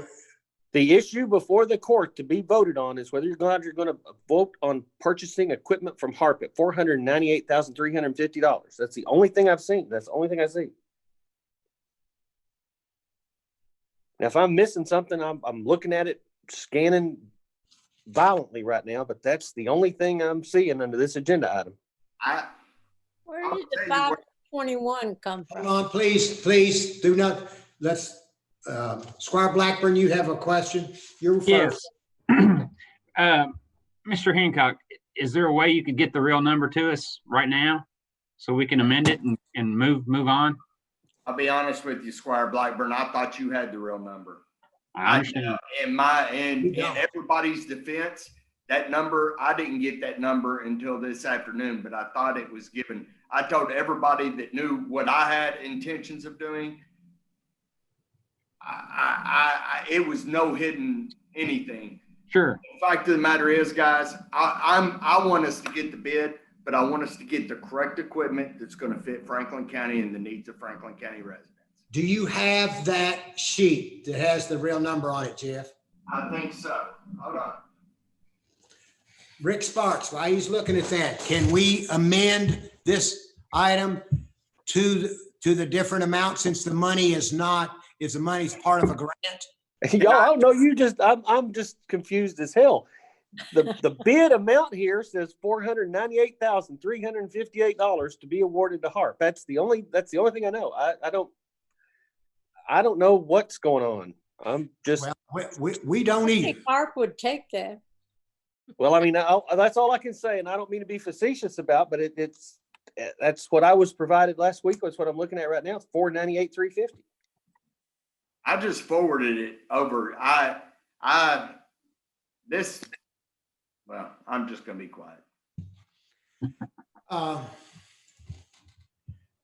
right. So if Councilor Sparks okay with it, it will make a motion for what is the final amount, Jeff? 521. If he could email it to Andrew, because 521,975. I just emailed it to Tambra. 521 what? 975. 975. I can tell you what the difference in it is. That puts bundle riders where you can get a ballot at any single precinct printed right there on time. If Scotty Tracy walks into Western Hills and wants to vote there, he can get a ballot printed and handed to him right there. And if you can't do that, they hadn't done that in the beginning. It was still us print all these thousands and thousands of dollars of ballots and have them sitting everywhere. This allows you to have the set ballots set at every one of your precincts that fit your precinct, and then have a print on demand station that allows Sherry to go to JW's precinct, or JW to go to Scotty's precinct, or Scotty go to Squire Mueller's precinct, and still be able to get a printed ballot right there on demand. It's what the voter is going to have to, they're going to insist on it. Well, It's a great idea. Yeah, I do too. it is a Judge, great if we're idea, going but to, that's not the issue here. The issue is that we were sent over a document that had 498,000 on it. And it's changed. I get it. It was. And it's I more thought than I got it in front of the right 150,000. people. That is my fault. I did get the right bid back over. I did think I got it. That's on me. Okay. I thought it was in the right location. All right. So I'm going to let the agenda item read to authorization to award a bid for election equipment from the county clerk, and that election, and that that amount, or does it reflect on the vote? you can the award to HARP Enterprises based on the best value. So the agenda item does not say, what does the abstract say? Does it give a price in there? The only price I've seen, Judge, is in the document itself. And I haven't gotten the email yet. Okay. Right, I think I said. So we're going to put in there 521,975. It just came through. 521,975 on the election equipment. 521,975. Okay. We can vote it up or down and go with it. And that's the amount for the grant, and that fits within the grant parameters. All right. Everybody understand where we are? Next item on the agenda is Sheriff Choir, you're up for 3 items. Receipt of property tax, lump sum fees, and your quarterly report. All right. Is it on the screen up there, or do I just need to talk about it? I don't know. I don't have anything, Judge. Okay, that's fine. The official receipt, is that the first item, Judge? The first item on the agenda is your receipt for their property tax bills. Yes, sir. It's the grand total, all the receipts are $41,623,489.48. You all should probably have a copy of that in your packets. Let's kind of see total bills. That's I had it here. And we get 5 million of that, right? Yeah, that sounds good. Where's that paper? I'm sorry, I got lost here. All right, here it is. We I had it here. I started working on some stuff and covered it all up, I think. But anyway, that should be in your packets. We talked earlier about our collections, and we included the 2020 total tax bills. There was 23,103 bills mailed out. That's what was certified. The clerk and myself signed for. Does anybody have any questions about the 2020 tax roll?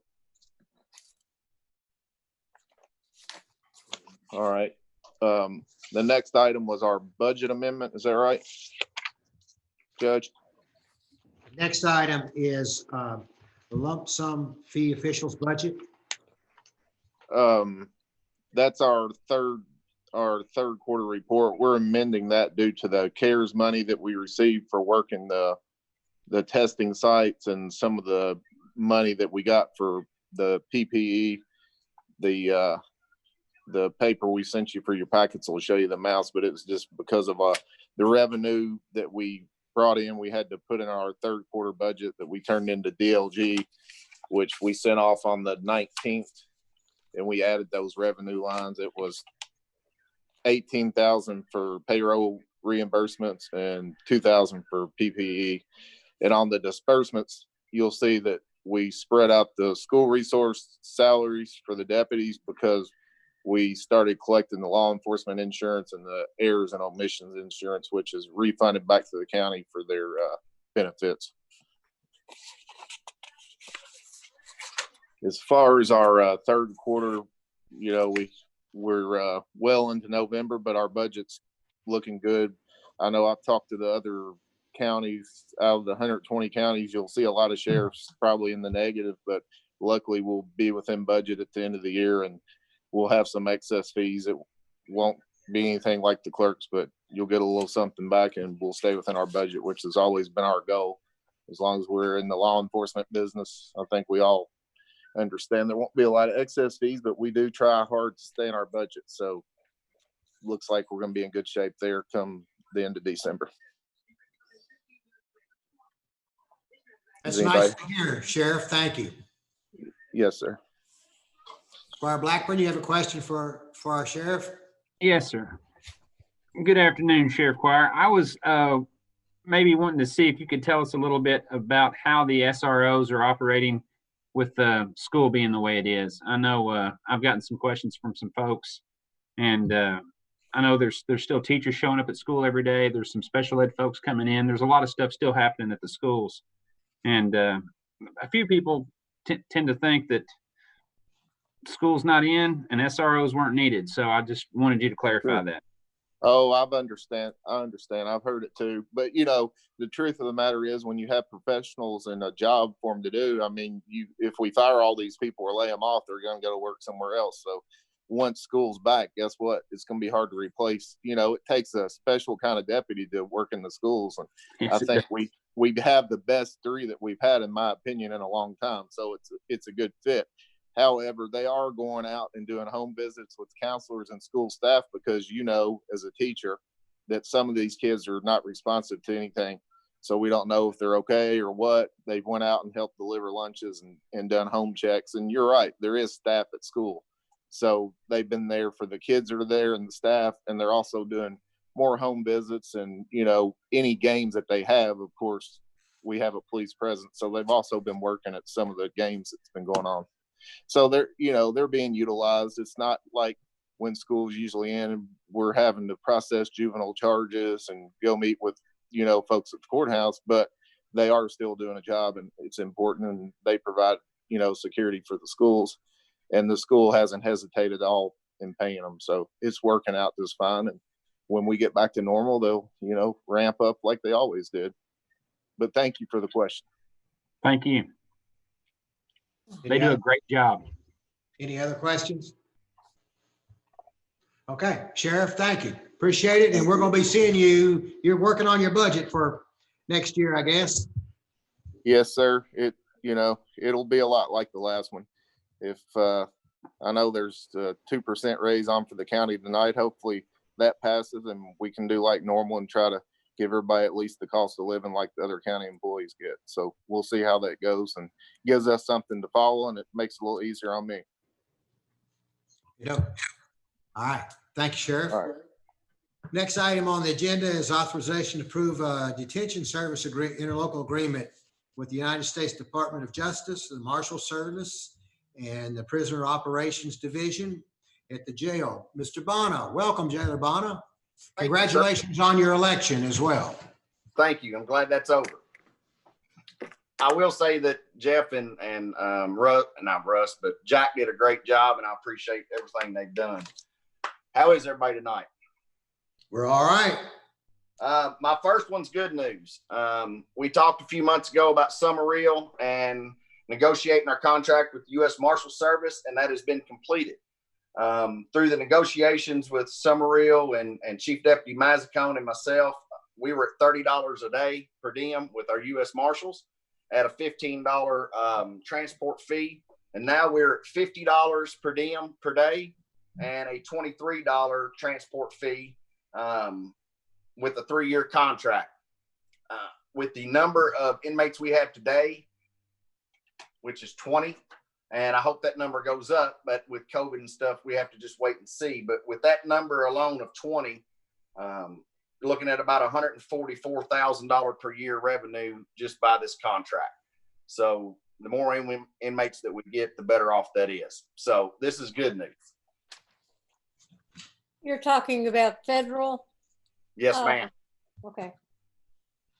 And I'm going to say this. I was at a judges meeting last week, and I texted you because, or a week before last, I think, I can't remember. And the judges were all talking about their jails and how they would like to get the per diem up. And I mentioned this program that you have gone through and we're working on. And every one of them said, please text me that number. I need to talk with the Summerhill company because we have federal inmates and we would love to do that. That sounds great. So I'm sure that pretty soon I'll be getting some thank yous once they've talked with Summerhill about that. And I'm glad you looked at it. It's just financially great, and it makes good sense to be able to negotiate those rates.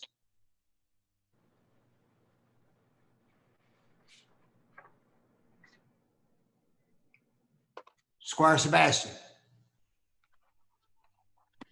Just one quick question there, Mr. Jailer, and if Counselor Sparks is on as well. In reviewing the document, which certainly I think we're all very happy that this rate has been increased. So thanks to everyone who had their hands in working on getting the transport number as well as the per diem rate up. In looking at page 11, where it talks about litigation, do we have any opportunity to stipulate that if anything does go to litigation with the federal government, that it's handled within the Commonwealth of Kentucky? Squire, I mean, that falls under the golden rule, Squire. Whoever's got the gold makes the rules, and in this case, it's the United States government.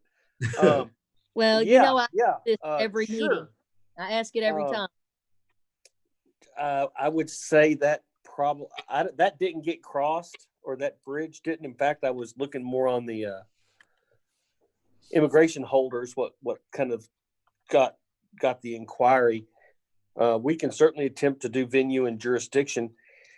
I would be shocked if they agreed to do so, but Jake's raising his hand now. I had Councilor Sparks look at the immigrations on here to check the box. I made some inquiries with immigration and and ICE, and we're not going to go after immigration at this time. I was just plainly told by Agent Bug with ICE that due to COVID, they're not going to move anybody for a couple of years. Well, but regarding that question on litigation, Squire, we didn't address that at all. This was handed down. It's a federal form. It's a federal agency, and they said basically, here you like it. That's great. If you don't, we'll go date somebody else. It's kind of Sure. cut and dry. And I understand like these form contracts, but sometimes we have the opportunity. I've dealt with form contracts before to make that. So, you know, I don't know if it's worth a phone call just to see if we can add that in after, you know, as we're discussing it afterwards, because certainly we see what it's probably worth an inquiry level thing. Yeah, I think it's worth see, the ask. It ain't gonna hurt nothing to ask. Sure. I'd be skeptical that they would deign to come down to the lowly Kentucky courts from on high, if you know what I mean. It's okay. I'd rather have home cooking here on my turf than home cooking somewhere. Which is why they want it in federal court. Absolutely. Yes, but you know, I ask it every time, so I'd rather have home cooking here in Frankfort. Thank you. Good question. I'm assuming whatever competent jurist would hear any controversy, they'll be applying the same. But if they want to do that, Jake, we can amend that accordingly. Thank you, sir. Thank you, ma'am. All right, any other questions on this item? Seeing none. Jake, let's go to the other item. HMC Service Company. Going to be several questions about this. So. And I hope I answer them in my my introduction here. We have been vetting this one for a little bit. I've made numerous phone calls asking numerous questions over the last couple of weeks, because with the agreement of the ESG project and some new equipment coming in here, I struggled with the almost $10,000 contract, and I asked numerous people their opinions on it. I've talked to Robert, I've talked to ESG, and I've talked to Wes Culbertson by numerous times. First of all, this contract covers more than just the heating and air. It covers a lot of, they were here working on a freezer today. But with that being said, with ESG, his name has just gone out of my head. Ryan, I've spoke to him. They're projecting April or May before we get new heating and air in the jail.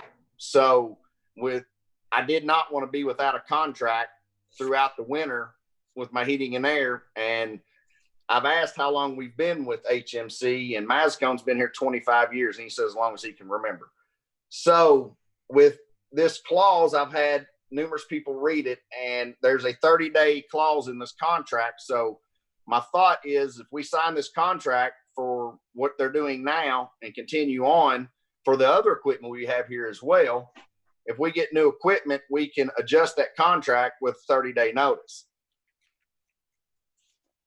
So this has been vetted seriously by numerous people, and I've taken it very, very serious, because I don't want to waste taxpayers' money if we don't need to, if we're getting new equipment through ESG. But I believe this contract is a good thing for us until we get our new equipment in, and then we can revisit that equipment. Squire Muller. Thank you, Judge, and thank you, Jailer Brent. So, question. So what you're saying is, if we agree to this, it's for a year. But after we get our new equipment, we can give them 30 days. They'll come in and reevaluate and assess and give us a new price. Is that what you're saying? Just making sure. I'm saying in 30 days, if we give them a 30-day notice, this contract can be nil and void, and we can look at a different contract or not. Okay. But with them working on other things, this is a maintenance contract. And then they also take billing hours on if they come up here and work on something, say a chiller. And it's not just regular maintenance. They can use hours from this. So it saves us money. It's how it's been explained to me. And I just think it's a good thing to have right now going into the winter. If we're down to one tank now for heating, if it goes out and we don't have a contract with these people, we're going up the stream without a paddle. Okay, thank you. Jay Urbana, I like the idea of the 30-day, but I don't particularly think we ought to guarantee, because the new equipment should have at least a year's warranty on it on parts and labor. So I don't know about rebidding a contract with HMC. I do think that once it's installed, that we would give them a 30-day notice, and then we can relook at it. But I don't know what the future holds on what type of contracts, what type of warranties we're going to have on our new equipment. Sure, and maybe I didn't clarify myself very well. Let me state that again.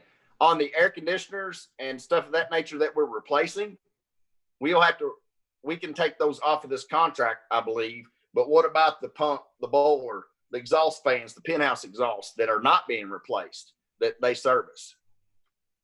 Does that make sense? Yeah, it makes sense. But I think all of that is going to be contingent upon all that gets done and how. Absolutely. And the timing of this has not been great. I've held this off for a little bit and done some homework because we didn't know what ESG was going to do. So I didn't, it dictate the contract with ESG dictated this contract here. So I apologize for that, but I was trying to do the best I could do to save the county money. Squire Sebastian. Thank you, Judge. Jay Lebrana, just a question in regard to the inspections. I'm presuming that our very capable maintenance staff there at the jail, as well as our very capable county maintenance staff, who have a lot on their plate, they probably already perform a number of inspections of this type of equipment. Is this just sort of is this in addition to the inspections that our existing staff do, or is this kind of a standalone thing, and our staff is spending its time doing other more important work there at the jail? I'm just trying to understand the level of the inspections and what's needed and why the outside firm is critical in that role.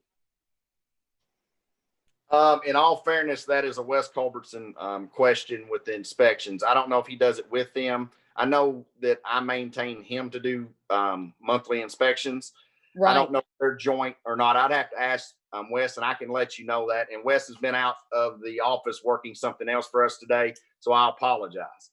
And that's okay. I just think that's the thing. You know, we've covered the ground a number of times about how we've got really capable maintenance staff on board, and having their hands at the wheel is important. I don't know if they tag team this, if they go together, if they don't. I just don't know how that works. And then I also wanted to know if this firm, what if a system goes down like over the weekend, right after they've performed some kind of maintenance on it? Is that 100% on us at that point? Or, if it goes down right after they perform some kind of maintenance, then they come back and they take care of that at their expense? I'm just trying to understand that part of it. Thank you. I would assume that depends on the piece of equipment that they installed, if it had any warranty or not. But I can tell you, since I've been the jailer, this company has worked with us tremendously on billing and stuff of that nature to help us out. And also, this company has been here in the middle of the night too. They're local. They're out of Lexington. They come anytime we call. They haven't raised their hand, but I'm going to call on Squire Tracy and Squire Blackburn, since you're a member of the Energy Savings Group. Just make sure that you understand that we can stop this once the equipment comes in, or the new HVAC and stuff. We can end this contract at that point. Squire Tracy. But Judge, just to qualify that, and I don't mean to step on toes, what that means is that it's the termination provision to terminate the contract with 30 days notice, not parse it out. When you cancel it, you cancel it. Yes. Yeah. Squire Tracy. Thank you, Judge. I just want to thank Jay Urbana for doing his homework. Like he said, if there's a break in the middle of the night and it goes down, he's going to need to call someone that has the professional expertise to fix it, to where we're not busing inmates to other counties. So I understand exactly what he's saying. Once the new equipment does get in place, that it'll go back, be voided, but it sounds like it's going to be restructured, voided, restructured, and then back into another contract for a maintenance agreement with this company. That's the kind of the way that I'm taking this. Squire Blackburn. Yes, I was going to say the exact same thing. Thank you, Jailer Bond. I really appreciate it. You found out a whole lot of things since being there, and you got a big plate full of stuff. So I appreciate it. I think it's a great idea. I also agree with him in the fact that we can terminate the agreement, and then I think they'd be amiable to renegotiating a new agreement on the equipment that is not covered under ESG. And I mean, I think it's a great thing. So good job on this. To just be blunt, I think with them coming in, they'll probably get to do some of the energy saving projects. I think they'll be applicable to amend things, but I can't guarantee that at this point. All right. Okay, let's move. No other questions. Let's move to the next item. And the next item is Chief, this is authorization to approve a resolution in support of submission of a grant with the Kentucky Fire Commission for thermal imaging cameras. And Chief, after that, I want you to talk about the new fire truck. It's in, and it's a beautiful piece of equipment. Judge, this is Chief Brewer. I'll actually be presenting on the grant for the thermal imaging camera. Okay. Fire department is requesting to apply for a grant for a new thermal imaging camera. You have everything before you, and I'll take any questions anybody might have. So if you would, Chief Brewer, how does a thermal imaging camera work, and why is it important for the fire department? The thermal imaging camera, they sense heat and puts it into a screen that can show you where heat is inside a structure. They're one of the most valuable tools we have on the truck. If you can imagine, you've seen houses where there's zero visibility caused by smoke. These cameras can also allow us to be able to see inside and find hot spots or find the seat of the fire once we make entry into a house. Okay. Squire Sebastian. Thank you, Judge. Assistant Chief Brewer, will this put a thermal imaging camera at each station or more than one? Will this grant enable us to do that? Yes, we are actually kind of planning for down the road. We've found that these cameras have a life of around 15 to 16 years ballpark. We have a couple cameras that are going to be approaching on that in the next year or two. And we just became eligible to apply for this grant. So we thought it'd be a great opportunity to look down the road and see if we could get lucky to get awarded this grant.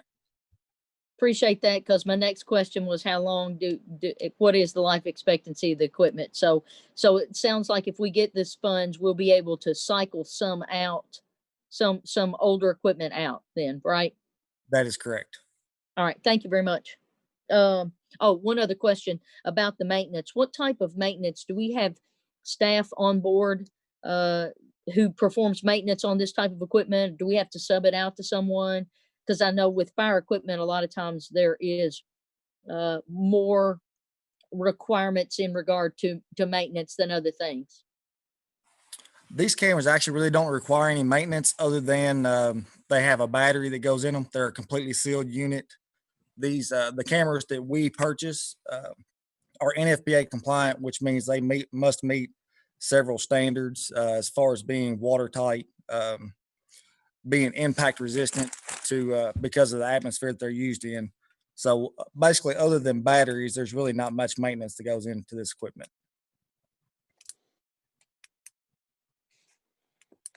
Chief Hutchison, you want to talk about our new fire equipment truck? Yes, sir. Good evening, Court. We did receive the ladder truck on the 30th. We are in the process of outfitting it with hose and equipment at this time and mounting equipment that has to be affixed to it.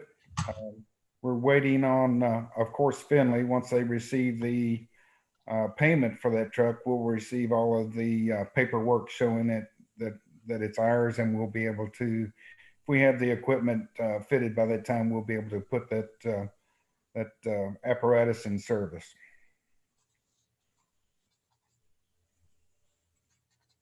Okay, there you go, Andrew. You got a picture of it? Great. There's a picture of it up in Wisconsin when we were doing the final or the inspection on it to create the punch list. We're actually did a really wonderful job with the paint, and there were about 14 items that they had to fix on the punch list, and they fixed all those for us. Chief, I was coming down the Capitol Plaza connector early evening last week, and I saw this blue obstacle that was way up in the air, and I thought, what is that? And so I pulled into the fire station, and you had the ladder extended out, and it had the blue LED lights to kind of, so you could see the steps going up the Right. ladder, and it extends out quite a bit. Yeah, it's 107 feet from the ground, which is the existing ladder is 75, which it gives us the ability to reach several areas such as the towers at the plastics place over there on Chenault, and a few others that we were not able to get to. Yes, sir. Squire Moore? Where will this be stationed, and where will the reserve be stationed? The new ladder, once it gets put into service, will be in the industrial park area, which is meant to protect all of that property over there.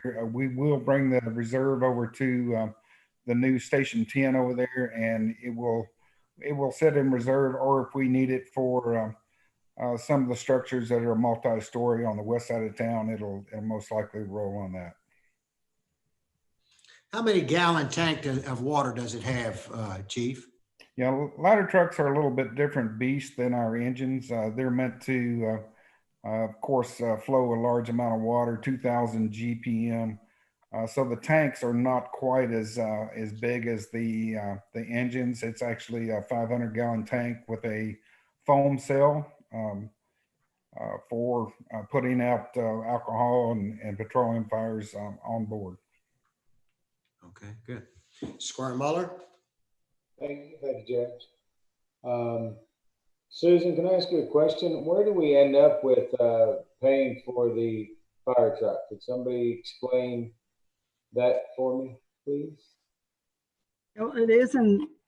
We do have an invoice, and we do have an approved payment, hopefully tonight, for $873,040 that we'll be managing directly from cash. And then when we get our borrowed funds, that will replenish what we have used because of the timing of the delivery of the truck and the settling of the bond issue. When you say borrowed funds, could you explain that to me, please? Court has agreed to bond the energy program and along with the fire truck. And we will, I think that bond issue is, November 19th, I think is one of the dates when part of that is going to happen with a closing, I think the 1st of December, which would be the time we would receive our bond proceeds. And that the bond proceeds will be, there'll be a portion of that, as we touched on before, there's $900,000 that's already been budgeted. We budgeted $900,000 that's already on the books that in the capital fund that we were anticipating borrowing, but then we'll amend in the balance of the bond proceeds as receipts, and again that'll be cash in the bank that replenishes what we're using to cover the invoice tonight. Okay, thank you. Any other questions? Seeing none. Thank you, Chief. Congratulations. Chief and Chief, thank you. Thank you, sir. The next item on the agenda is authorization to approve a resolution authorizing a donation to the Resource Office of Social Ministry, otherwise known as ROSM, to be used for residents located within the unincorporated areas of Franklin County in need of financial assistance with utilities due to the COVID-19 pandemic. And authorizing myself to sign all the documents. The city is giving $50,000 to ROSM to administer this money, and I'm recommending that we give $25,000 for the same purpose through ROSM. I believe Cindy Owens is on. Cindy, are you here? Are you on the air? Yes, I am. Okay, it's hard to hear you. Andrew, can you help her with the volume or?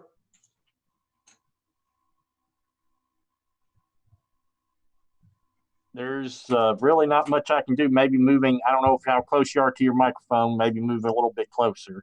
Okay, is this help any? Yes, it did. Thank you, Cindy. And you and I and Tommy Russell had a conversation, and you talked to your board, and you all are willing to administer this money to make sure that to help people that may need help with their utility bills. You want to add to that, Cindy? Yes, I really appreciate you allowing me to come and certainly sit in on your meeting. I've gained a great appreciation tonight for what you all do, so thank you for that. Before COVID started, the type of client that we would serve are those that just had a temporary problem, and we would just kind of help them get over the hump. But as you can imagine, with COVID, these are not temporary problems for folks. When they're coming to us now that the moratorium for evictions and disconnects have started to be lifted and people understand how much they owe a lot more, and they're requesting a lot more, and there's a lot more people requesting. So we're kind of looking to see, is there any other funding that could increase our ability to serve these folks? So I really appreciate you entertaining the idea. So, and I will answer any questions you have about the clients or the data or anything. Squire Moore? How does someone get in touch with you all? Well, the way our board has us set up is our applications come to churches and agencies. We receive the applications and we do all the review work. We contact the service provider or the employer, or whoever we need to contact to understand the case. And then when we're able to make a decision, then we give that information back to the church or agency, and they work directly with the client. We are a ministry, so we're an extension of the churches, and that's one reason it's set up that way. Cindy, I ask that you send myself or Tambra a list of the churches that are involved with ROSM, so we can get those out to the water districts and out on our Facebook page too, for anybody that is going to need help with this. I'll sure do it, yes. Squire Sebastian. Thank you, Judge. I guess this question is more appropriate maybe for our grants administrator. Is she on the line tonight? She's not. She's on vacation. She's on vacation. You can ask Susan probably. Okay, Madam Treasurer, then I'll toss this one your way. The abstract document or the resolution states that the funds are going to will come from recovered CARES funds. So what does that mean? What does recovered CARES funds? What's that mean? Is that a new pot? No, it is not a new pot. Further, the additional part of the abstract says that we will seek FEMA reimbursement. Okay, so basically, once again, what we're saying here is that we'll front it with county money. This be county money. the form of the county money is where we have assigned the majority of our CARES money based on personnel, which is a more direct way to recover the CARES money and a large amount with less administration on everyone's part.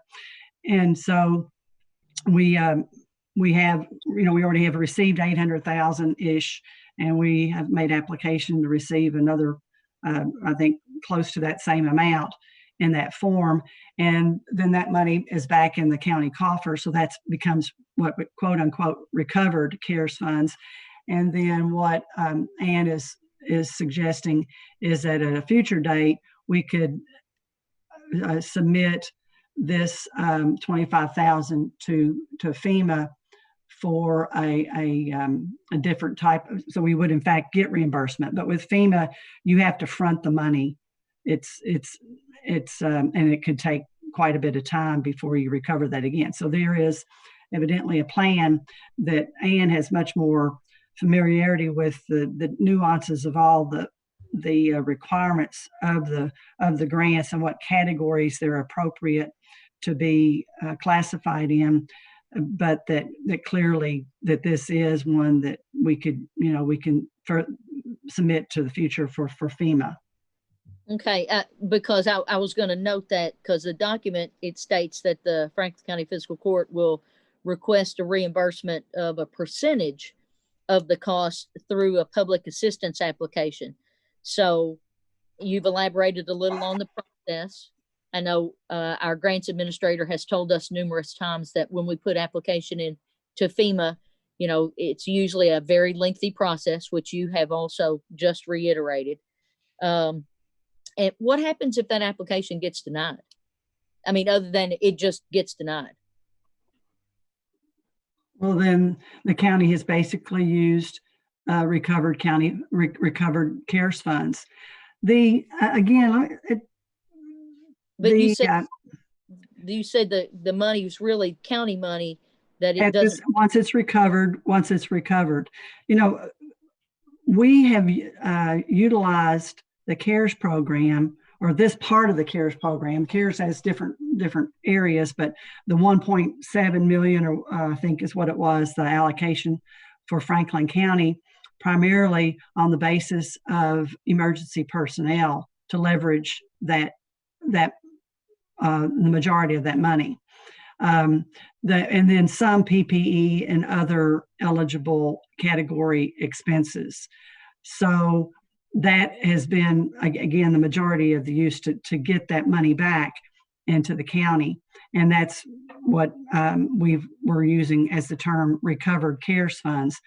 And then we're turning around and using it for whatever other purposes the fiscal court decides. And if this be one of them, it would qualify, certainly potentially qualify for FEMA reimbursement, but it's a timing issue. It's a timing issue. You have multiple years for the FEMA, whereas this money for the CARES program is in the first 12 months. And turning this, we've already made applications for, like I said, the second draft of the CARES funds based on personnel. So there is a portion of that left, but I really would defer to Ann. She's been primarily, we've been dependent on her for finding the best program to classify all of these expenses within, and public assistance is most likely a good fit. And as far as the percentage goes, everything we've heard, the guidance on FEMA is slower to come out. And you should know by now the guidance on some of these things, that everything's out there in the newspaper before we have any written documentation, for weeks on forms, even with the IRS. It's crazy.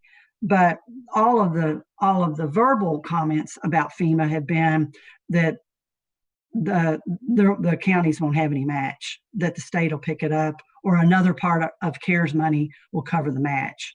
So for So what it's worth.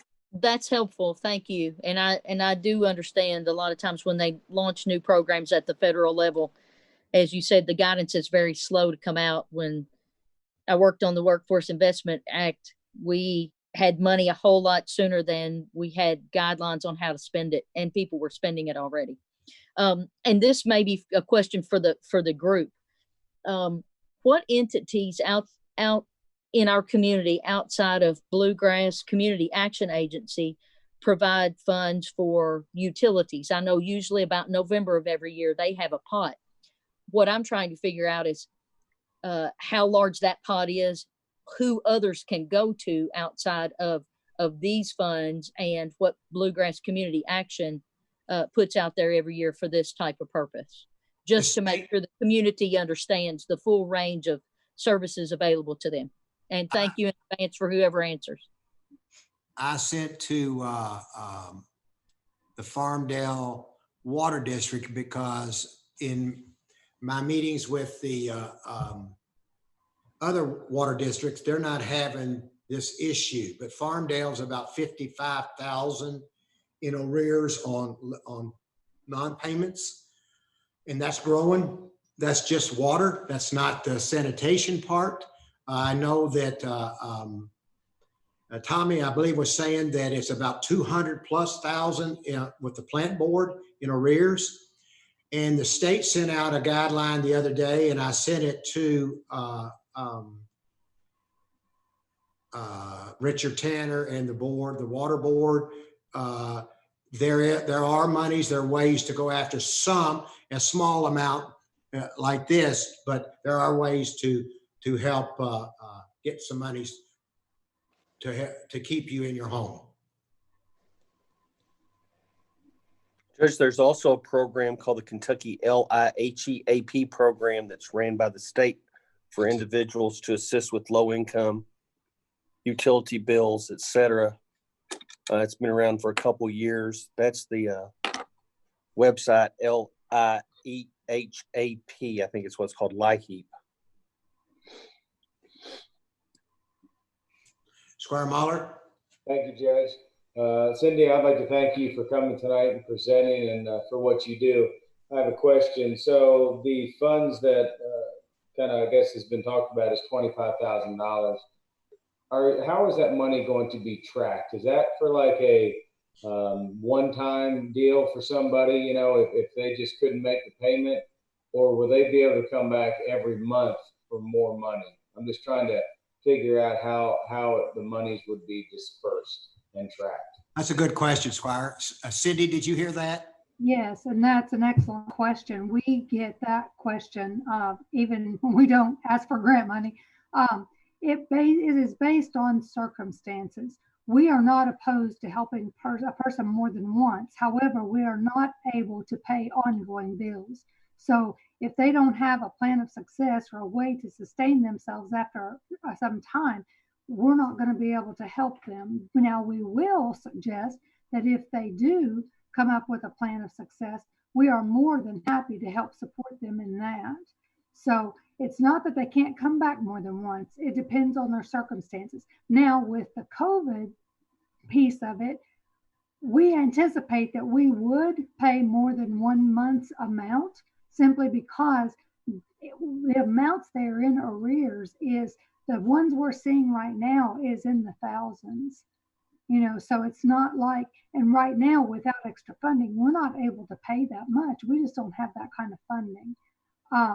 So does that answer your question? No, it does, and thank you. So I'm just trying to get this in my head, how it all works. So you said there's multiple churches that come to you all. So you hold the monies and then distribute them as needed. Is that correct? It is, yes, but we pay directly to the service provider. So for example, if someone applies for assistance with utilities with Frankfurt Plant Board, say, then we contact Frankfurt Plant Board to get a breakdown of what they owe. We look at the application to understand why they owe that. And if there's anything else we need to check out, which there usually are things, we do a thorough investigation. Let's say we decide that, yeah, we could certainly help in this case. And if the agreement with Frankfurt Plant Board is, yeah, we'll do that, we want you to do that, then we communicate back to the church, and then the church then shares that information with the client.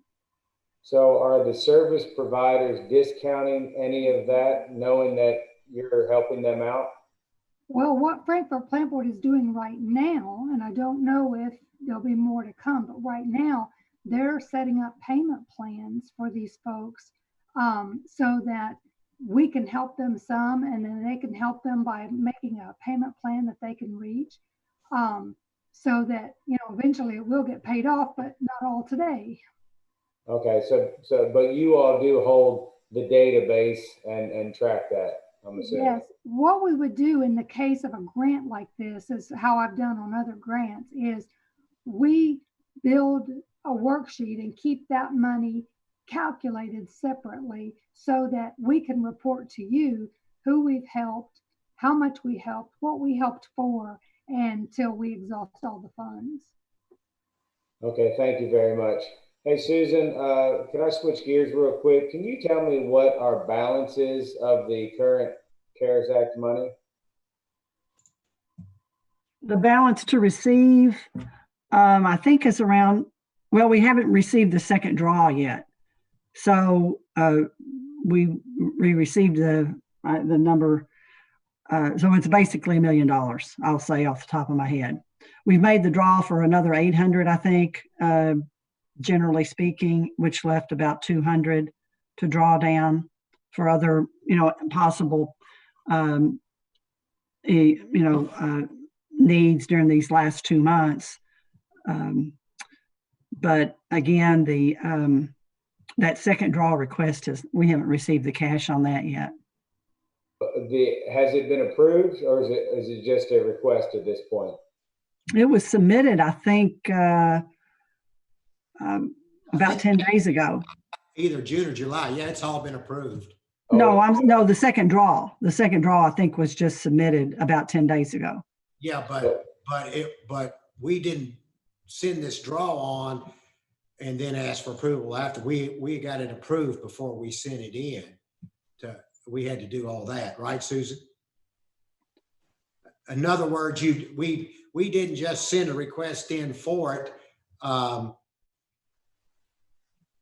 We up front, way back in the beginning, we asked what salaries were available and what we could use for salaries, and they approved. Right. Yeah, there's a whole category listing of approved expenses, and we've been following the guidance from Department for Local Government on this to the T, about the best practice and the way to get the money out quickly in the county, and being used. So, and that's what we've been doing. So we made that initial draw, and that turned around very quickly. And then the second one, I think it's been 10 days.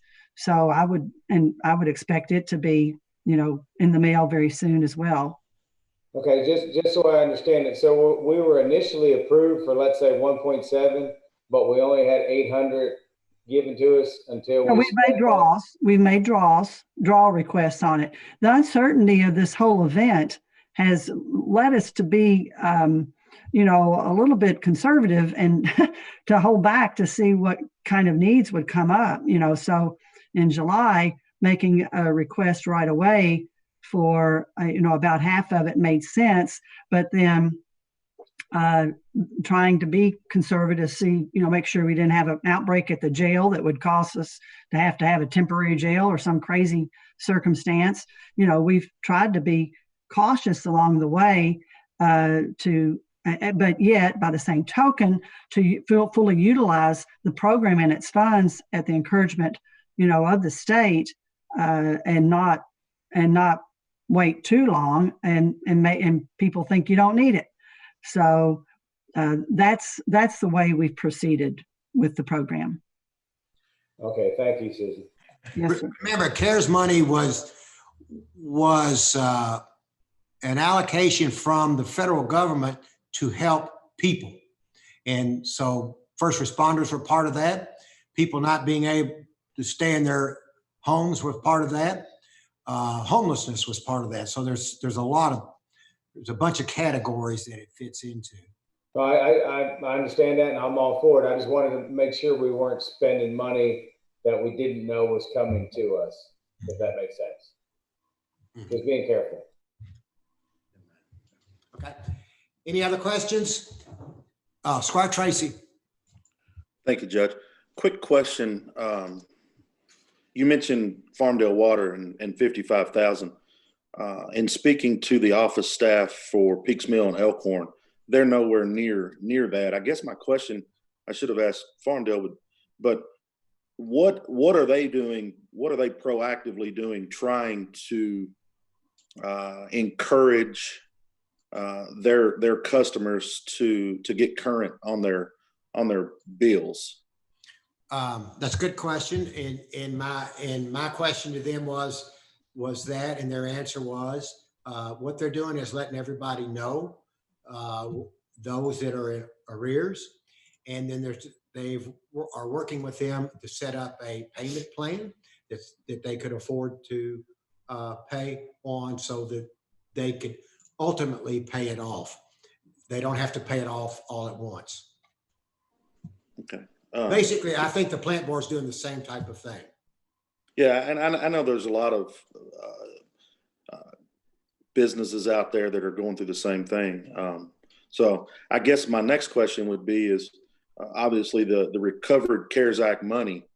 I mean, is 25,000 is that going to be, obviously to be beneficial, but if one group is out 55,000, how long is that 25,000 going to last?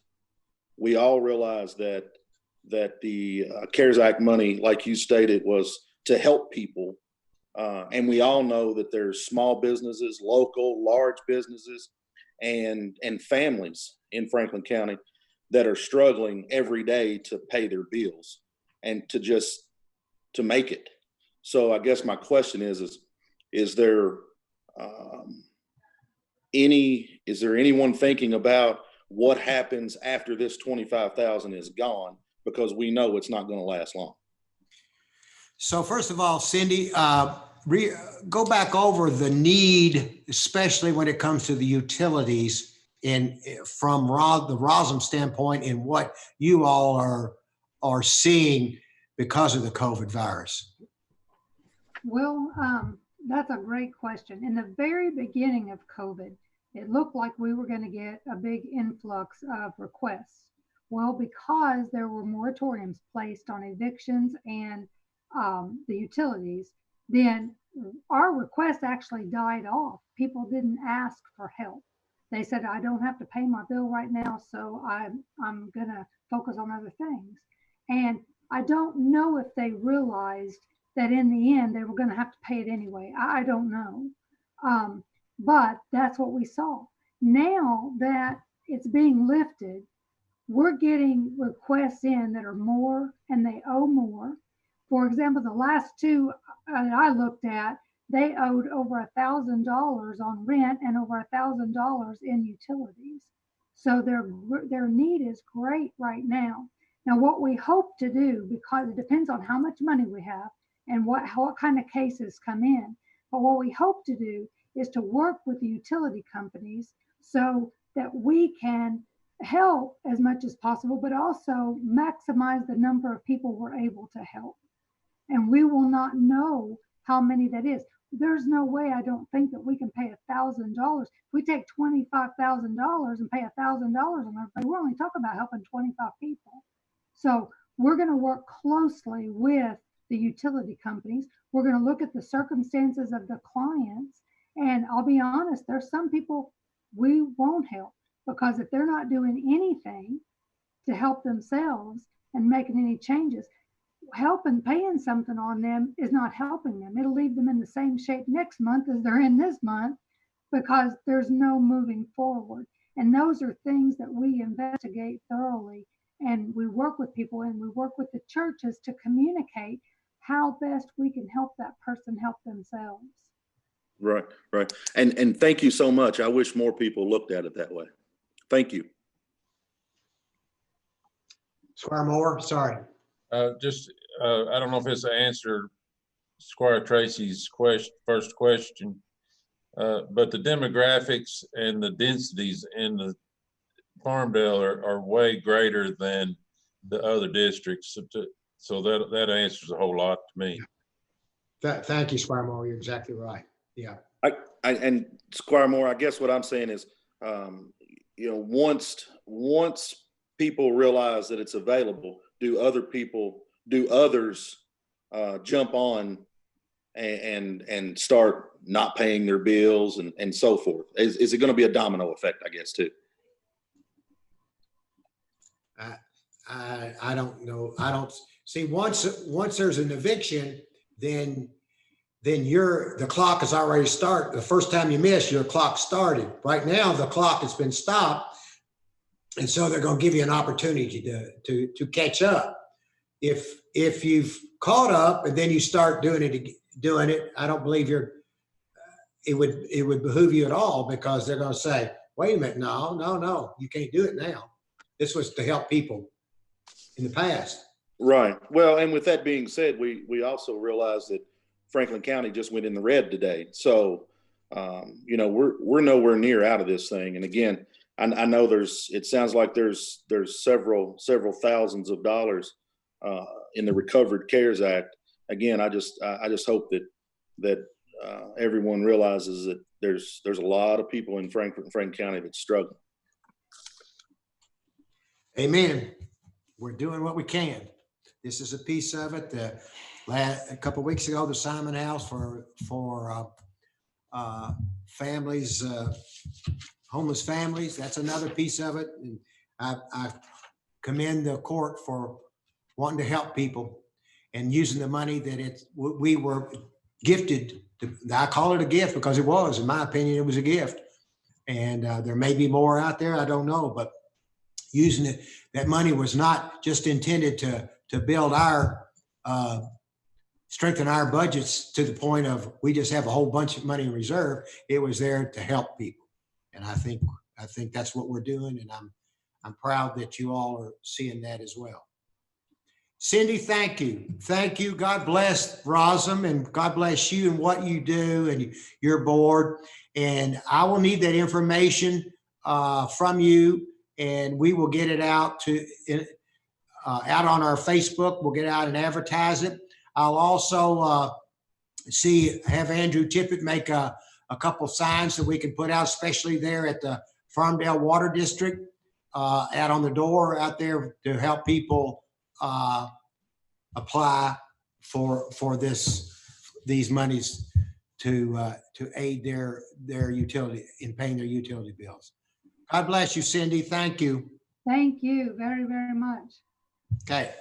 Stay in touch. Come back. We might ask you in about 3 or 4 months to come back and give us an update if you would. I'll be happy to. Thanks. Okay. The next item on the agenda is authorization to award architectural design service contract to Gary Scott and Associates Architects for the building renovation at 231 East Main, otherwise known as the old health department. Robert Hewitt. Yes, sir. Thank you. Good evening, court. The administration advertised a request for qualifications for architectural services necessary for renovations and change of use at 231 East Main Street. 2 firms submitted qualification proposals. A committee was established that reviewed, ranked, and interviewed both firms. G. Scott and Associates was one firm, and Kersey & Kersey with offices in Louisville and Lexington was the other firm. Based on the scoring and ranking in accordance with KRS 45A, the committee recommends the contract to G. Scott and Associates of Frankfort, Kentucky. I'm happy to answer any questions you have. Okay, Squire Tracy. Thank you, Judge. Robert, quick question. It mentions staff as far as recommendations. Who took part in interviewing these firms? Who was that? And as far as county and city, please. On the county side, it was myself, Jeremy Colston, Ann Northcutt, And Canberra Judge Wells, myself. I'm sorry? Canberra and myself. Yes, Judge Wells and Deputy Judge Harrod. On the city side, it included Eric Cockley with Planning and Community Development and Blair Hecker with the Public Outreach. Okay, thank you. Yes, sir. Squire Muller, did you have your hand up? I did, but that was basically the same question. Thank you. Okay, Squire Sebastian. Thank you, Judge. This question is going to be for our counselor. On page 17, and it overlaps into page 18, it talks about disputes, and it only offers arbitration for dispute resolution. Is it in the county's best interest to include any provision in there for litigation should it ever get that far? Are you talking about the IAI agreement? Yeah, it's on page 17 and it overlaps to 18. And nobody ever wants to get to that situation ever, but just in trying to make sure the county's preserved. And I know that's what you're trying to do every time. So I'm just asking that if we need to have that included as a remedy, as a method or a path for remedy. What's the subsection, Squire? No, hang on. I got to look at it. 8.3. Probably. I'm thumbing back through my document now to make sure I get there. Well, see, the reason it's in Article 8, you're correct. And it starts in mediation and then it flips over to arbitration. But in nowhere does it talk about method for litigation. No, actually this one does. That's not an option. It's binding arbitration pursuant to section 8.3. Exactly. That's why I'm saying. Yeah. So you're asking me if, I don't know, they didn't propose it. It's a standard NAI agreement. So it's one of those that aren't really negotiable. It's boilerplate agreement. Okay. So really for us to ask to have that included, I mean, is that outside of the realm of? No, it's on section 8.24. They've selected this proposal to be arbitration. If you'll look on page 17, bottom, it's got two boxes, one or the other. Right. That's why I'm saying they have selected that. What I'm asking is, obviously it takes multiple peoples to be part of a contractual arrangement. Not this one, man. This is boilerplate. They shove it down your throat and either take it or you leave it. That's what the American Association of Architects do. Okay. Well, I don't work with them on a routine basis, and I don't know that the county always likes having things crammed down its throat, no matter who it's working with. We've done several on these. It's not one you've got to do. People prefer arbitration, especially now in COVID. I'm seeing a lot more of these pop up just generally because of the inability to get trials, et cetera, set. Pardon me.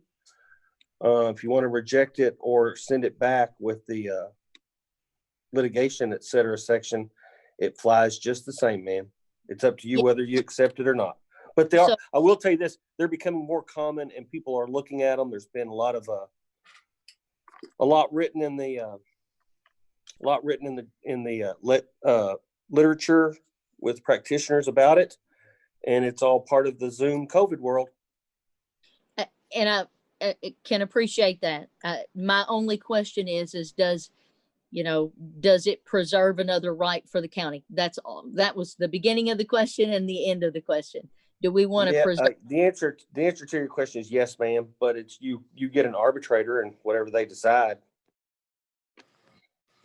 Now, if you don't like it, change it. But that was the terms that they set, and that's the way these architects. And this ain't the first one I've seen on it. They always like to do that. Even going back to the courthouse. And I understand that. I've been part of an arbitration panel many times, but I'm just if we want to make sure we preserve every opportunity. If I think if this is okay with the rest of the court, then that's okay. And then I will say this: it's becoming the new wave. You're going to see it more and more, Squire, members of the court. Man, I've done it before. It's a lot. Page 18, there's a termination or suspension. it says 7 days written notice. Since it doesn't specify calendar or business, do we presume that it's business, or does this automatically imply calendar days? Calendar Which days, ma'am. Saturday and Sunday. So it It's says it's calendar days. so it's flat out calendar. Okay, thank you very much. Well, that's about, yes, ma'am. As a general reading of these documents, if it's days, it refers to calendar days. If you try to limit it, that's an exception. It's the working days, not excluding holidays, whatever. But yes, this is calendar days on this one. Squire Muller. Thank you, Judge. Mr. Hewitt, thank you for being with us tonight. Not to get into the weeds, but money-wise, I noticed there's hourly rates and there's a percentage. Is that something you could explain to me, kind of just trying to figure out what this is going to cost? The percentage is based on the project cost. The hourly rates are based upon any additional work above and beyond the contract. Okay, so basically we're looking at that percentage rate unless there's basically change orders or things like that, correct? That is correct, yes. All right, thank you, Robert. Any other questions? Squire Booth? Can't hear you, Squire Booth. Can't hear you. I want to know if both of the bidders on this contract visited the site before they made their bid. I know the winning one did. Did Kersey, Robert? They did not indicate such, no, sir. Okay, I guess we got the right one then. Well, remember the right one is a local one too. Yes, I noticed that. Okay. Appreciate it. Any other questions? Seeing none, let's move to the next item. The next item is authorization to approve a 2% cost of living increase to all Franklin County government employees beginning with the January 8th, 2021 pay date for the biweekly work period of 12/20/20 through 1/2/21, and that is a pay date that would get them in, that the raise would take effect January 1st. I'm recommending this. We received COVID monies or CARES monies back in May. We talked about giving first responders monies, but that fell through. The city's given their employees a 2% raise, and plus they got their first responders got additional money. But I think it's only fair that we do as much as we can for those people that are first essential workers, first responders that have been out there on the line. I'm think it's very admirable for us to consider this 2% cost of living raise, since the cost of living probably in January is going to be somewhere around the 2% area. So with that, I'll entertain any questions. Betty Jo, since you're on the line, will you explain the December the 20th through the 2nd, why you put that, what that means in there? No, she's not. She's not. She's just giving her a minute to unmute. Yes, Judge. Can you hear me? Yeah, we can hear you. Thanks. Yes, that is for the prior two pay periods beginning in December. And the first pay period in January is December 8th date. Okay. So this would. It's a weekly thing, I guess. Yeah, this would make it for the first part of January then, right? Correct. It's the first pay date in January for the biweekly. Okay. All right. Good. Okay. Thank you, Betty. Any questions for Betty or any of us? Squire Muller. Thank you, Judge. If Susan's still with us, Susan, you still hanging on here? Yeah. Okay. Hey, Susan, could you give me some numbers as far as how we came in with the payroll tax at the end of the second quarter this year compared to last year? Because we've talked a lot about, people working from home and different things like that. I'm just curious how that money is looking. That's a great question. Certainly, we've been monitoring our payroll tax collection very closely, and the tax administrator has been, sampling as the numbers came in for this quarter end 9/30 as they come in, to see who's recovering. And she has reported that payroll's bouncing back. Our industries are back to work. The numbers are coming back in. We did quarterly comparisons, Squire Muller. We have a 6-year history that's available to us in our software, readily available. I tell you that on the payroll tax side, when we compare this quarter in 9/30 to the same quarter in 9/30 2019, we are at 91%. So we've taken in, we're only down 8% from what we were at that same quarter last year. And that's through September, for that representation. And then when you look at, you kind of have to expand it out because of the timing of receipts. And we take it, I took it through last Friday, and it was still at 91%. And as I've reported earlier, we were anticipating, some numbers to be down because of the state relocations, which we've already absorbed. So this is very good news as far as what our employment numbers are looking like with our mix here out in the county for payroll taxes. Also looked at insurance premium tax. I didn't print that out, but I think it was 110%. So we're above, 111. I did print it out. No, it's over 100. We're same period last year. We're in good shape on insurance premium tax, and then on net profits is phenomenal. We've had some, and you can see on your financial reports because of the categories that we've been utilizing for net profits, where we show extensions and estimates that we've had a very significant estimated payment, which is based on a company's anticipated profitability. So that's looking really strong. So those numbers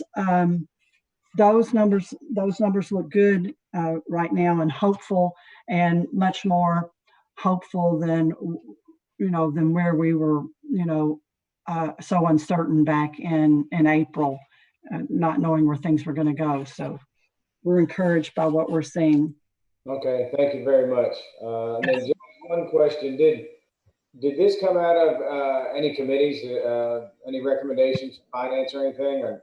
Yes. Well, I'll say that, Judge. You go ahead. The judge for a budget fiscal year 2021 had recommended the same CPI as the elected officials get, which is our historic benchmark is the calendar year CPI, and that becomes the budgeted CPI for county employees. So that was 2.3%. So that was going on pre-COVID. So when COVID hit, of course, that we were in the midst of budgeting, so that was all frozen, and there was no raises budgeted as a result of the initial response to the emergency. But the judge made comments, and I don't know how public they were, but that we would revisit, or could revisit, as things progress, if things develop. So now at this point, it's basically revisiting the initial budget request, but the judge said, well, let's just do 2%, not the 2.3 at this point. So that's how that figure developed for that particular recommendation, and it's mid-year instead of a full fiscal year. And what is the cost of a mid-year raise, like a 2%, Susan? Not just a straight wage cost. Well, the estimate is $65,000 is shown in the abstract for the mid-year CPI. Okay. Any other questions?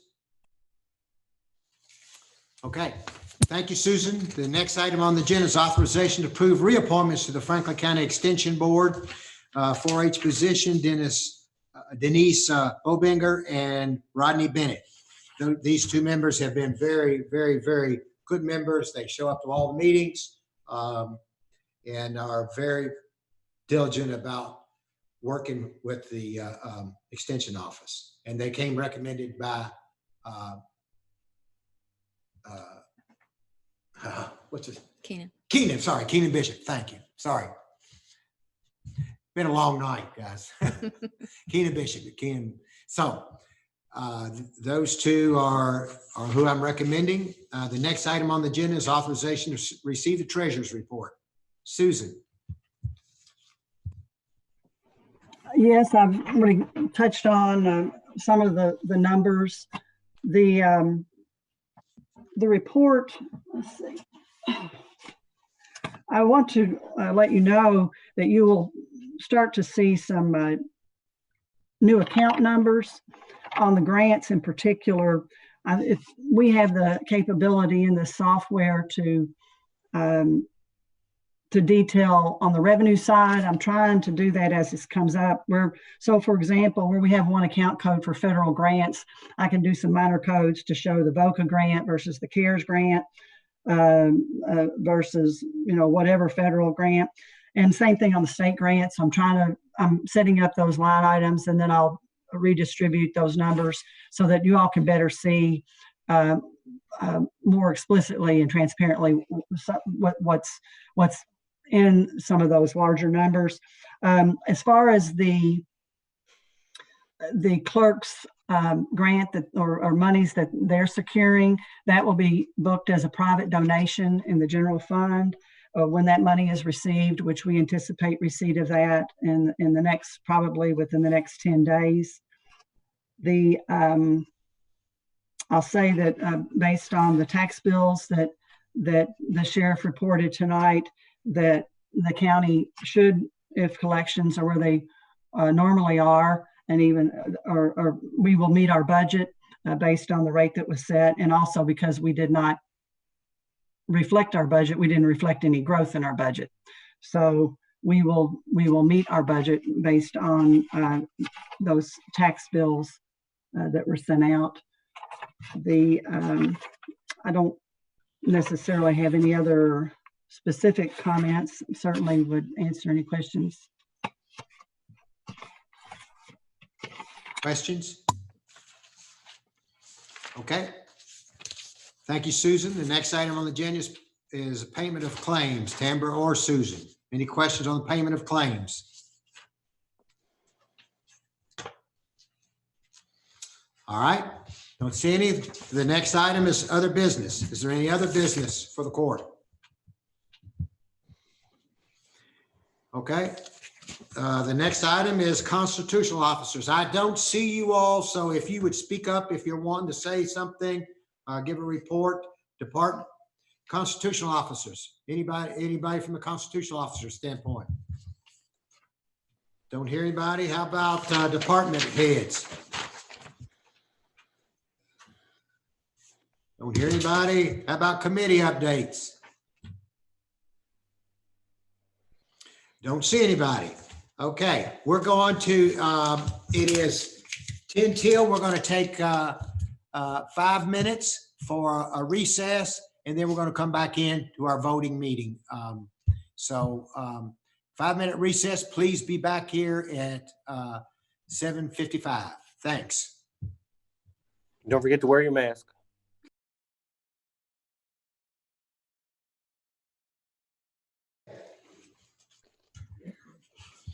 Good evening, ladies and gentlemen. This is the November 12th fiscal court meeting.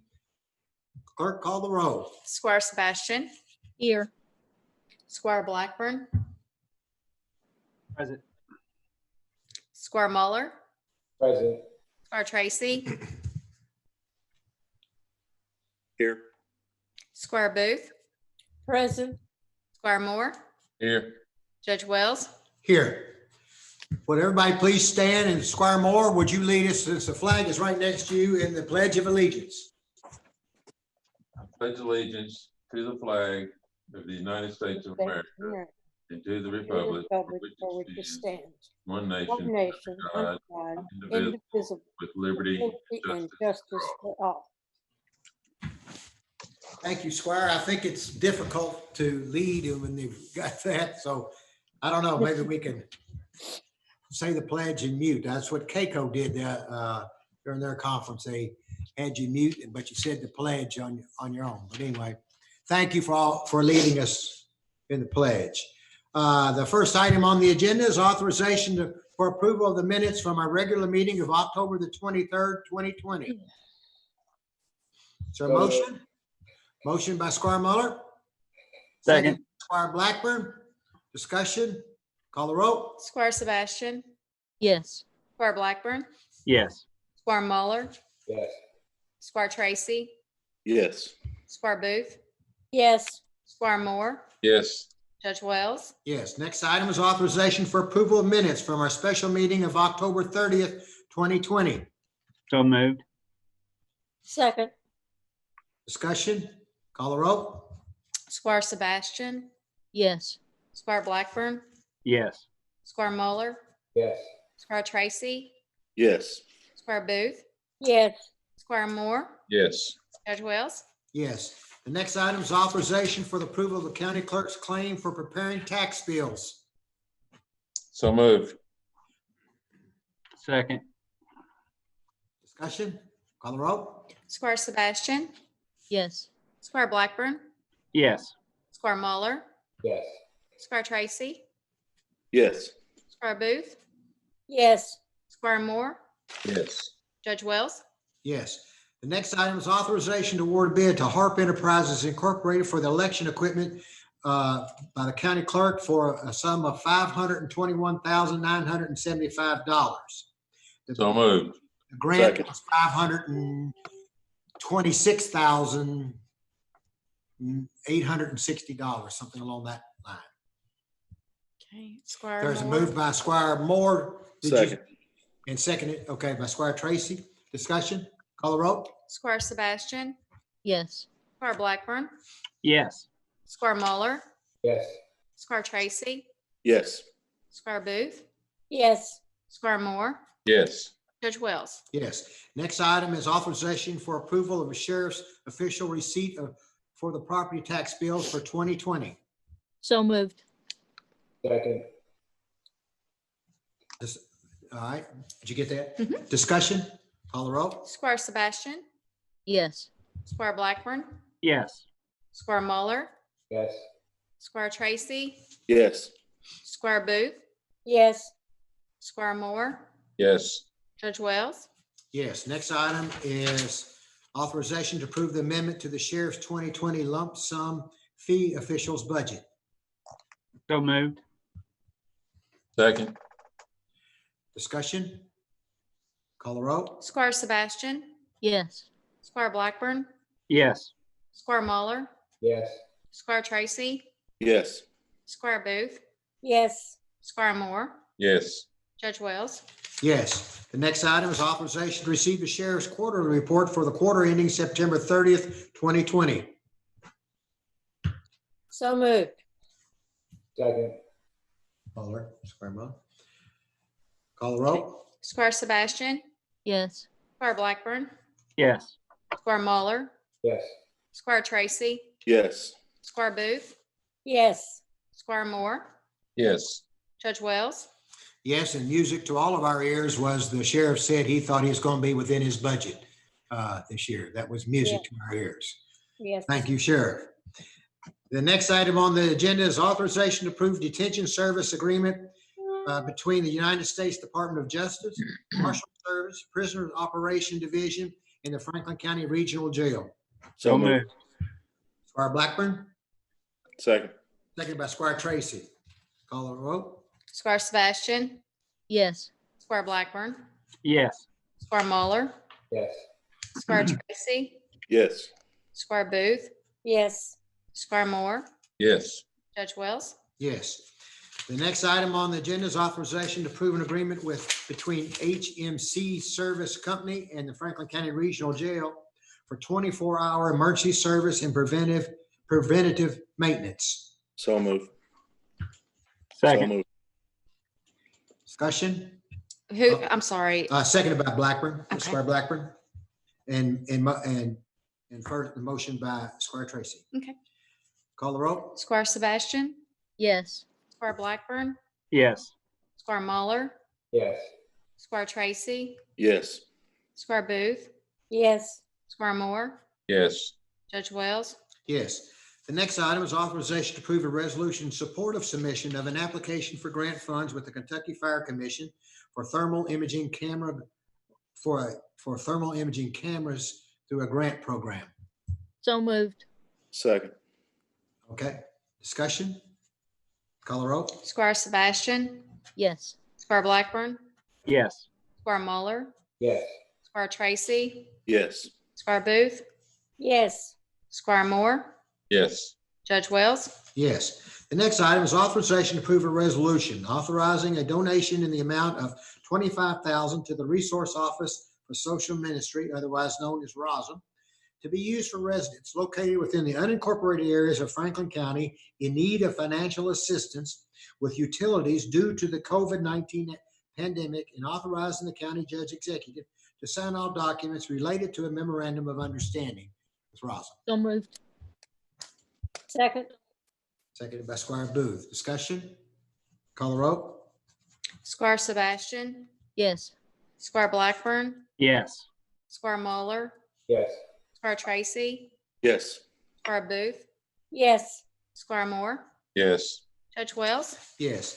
The next item is authorization to award architectural design service contract to G. Scott and Associate Architects, PLC, for building renovations at 231 East Main, otherwise known as the old Health Department building, or the new Simon So move. House. Second. Discussion? Call the roll. Squire Sebastian, Yes. Squire Blackburn, Yes. Squire Muller, I'm gonna pass on this one. I don't want their customer of mine. what, I'm sorry. Oh, it's gonna. You're going to pass it as a customer of yours? Okay. Okay. Okay, Squire Tracy, Yes. Squire Booth, Yes. Squire Moore, Yes. Judge Wells. Yes. The next item is authorization to provide a 2% cost of living increase to all Franklin County government employees beginning with the January 8th, 2020 pay date for biweekly work period 12/20/20 through 1/2/21. So moved. Second. Second. Squire Tracy? I got it. Squire Sebastian, Yes. Squire Blackburn, Yes. Squire Muller, I'd like to just take a minute to thank all the employees of Franklin County. You know, this has been a tough thing with this pandemic, especially our first responders. So I'm happy to be able to say yes. Squire Tracy, Yes. Squire Booth, Yes. Squire Moore, Want to echo what Squire Mueller said and add that if the Trump tax cuts get rolled back, this is going to be very much needed. Yes. Judge Wells. All right. Well, yeah, all of you said thank you, and to all of our employees, you have really gone through a lot, and just like everybody in the community. But they've been very difficult times, and I know 2% is not as much as we would have liked to have given you, but it's at least a spot where we can say, we do care about you. We do thank you for what you've done, especially those first responders, all of those people that have been on the front line, and all the other employees. Thank you so much for your hard work. With that, I vote yes. The next item on the agenda is authorization to approve a reappointment of Denise Bobinger and to the Franklin County Extension Board 4-H position with the term ending December 31st, 2023. So moved. So moved. Oh. Muller made the motion and Booth seconded. If it may be the other way around, but I'm sorry. Squire Sebastian, Yes. Squire Blackburn, Yes. Squire Muller, Yes. Squire Tracy, Yes. Squire Booth, Yes. Squire Moore, Yes. Judge Wells. Yes, and thank you, Denise, for willing to serve again. You've been a great member of the board.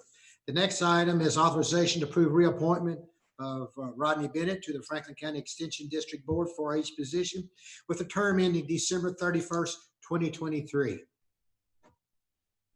So moved. Squire Booth. Second. Second, Squire Moore. Discussion. Call the roll. Squire Sebastian. Yes. Squire Blackburn. Yes. Squire Muller. Yes. Squire Tracy. Yes. Squire Booth. Yes. Squire Moore. Yes. Judge Wells. And thank you, Rodney, for your willingness to come back on the board and serve. You've been a great member of the board too. Thank you. I need your vote. Yes. Thank you. Sorry. The next item is authorization to receive the treasurer's report. So moved. Squire Booth, seconded by Squire Blackburn. Okay. Squire Sebastian. Yes. Squire Blackburn. Yes. Squire Muller. Yes. Squire Tracy. Yes. Squire Booth. Yes. Squire Moore. Yes. Judge Wells. Yes. The next item on the agenda is payment of claims. Are there anybody want to anything about any claims? Deny any claims? No denying any claims. All right. Thank you. Claims, the bills will be paid. Before I read the next item, I want to say this, that yesterday was Veterans Day. And thanks to all the veterans. Thank you so much for serving our country, putting your life on the line, and to the families of those veterans as well. Thank you. The next item on the agenda is authorization to go into closed session to update fiscal court on litigation cases per KRS 61.810, Section 1, Section C, discussions of proposed or pending litigation against or on behalf of the public agency, and no action will be taken. We will return to open session to adjourn the meeting after the closed session. So moved. Motion for Squire Moore. Is there anyone else to second? Second by Squire Blackburn. Call the roll. Squire Sebastian. Yes. Squire Blackburn. Yes. Squire Muller. Yes. Squire Tracy. Yes. Squire Booth. Yes. Squire Moore. I have a question. Is this item 20 or 21? It's 19 now. Okay. Yes. Judge Wells. Yes. Okay. So move. Second. Squire Tracy, second by Squire Blackburn. Call the roll. Squire Sebastian. Yes. Squire Blackburn. Yes. Squire Muller. Yes. Squire Tracy. Yes. Squire Booth. Yes. Squire Moore. Yes. Judge Wells. Everybody wear your mask, please. You'll save your life and people around you. Thank you. Thanks all for watching. God bless. Yes, we are adjourned. Thank y'all. Stay safe.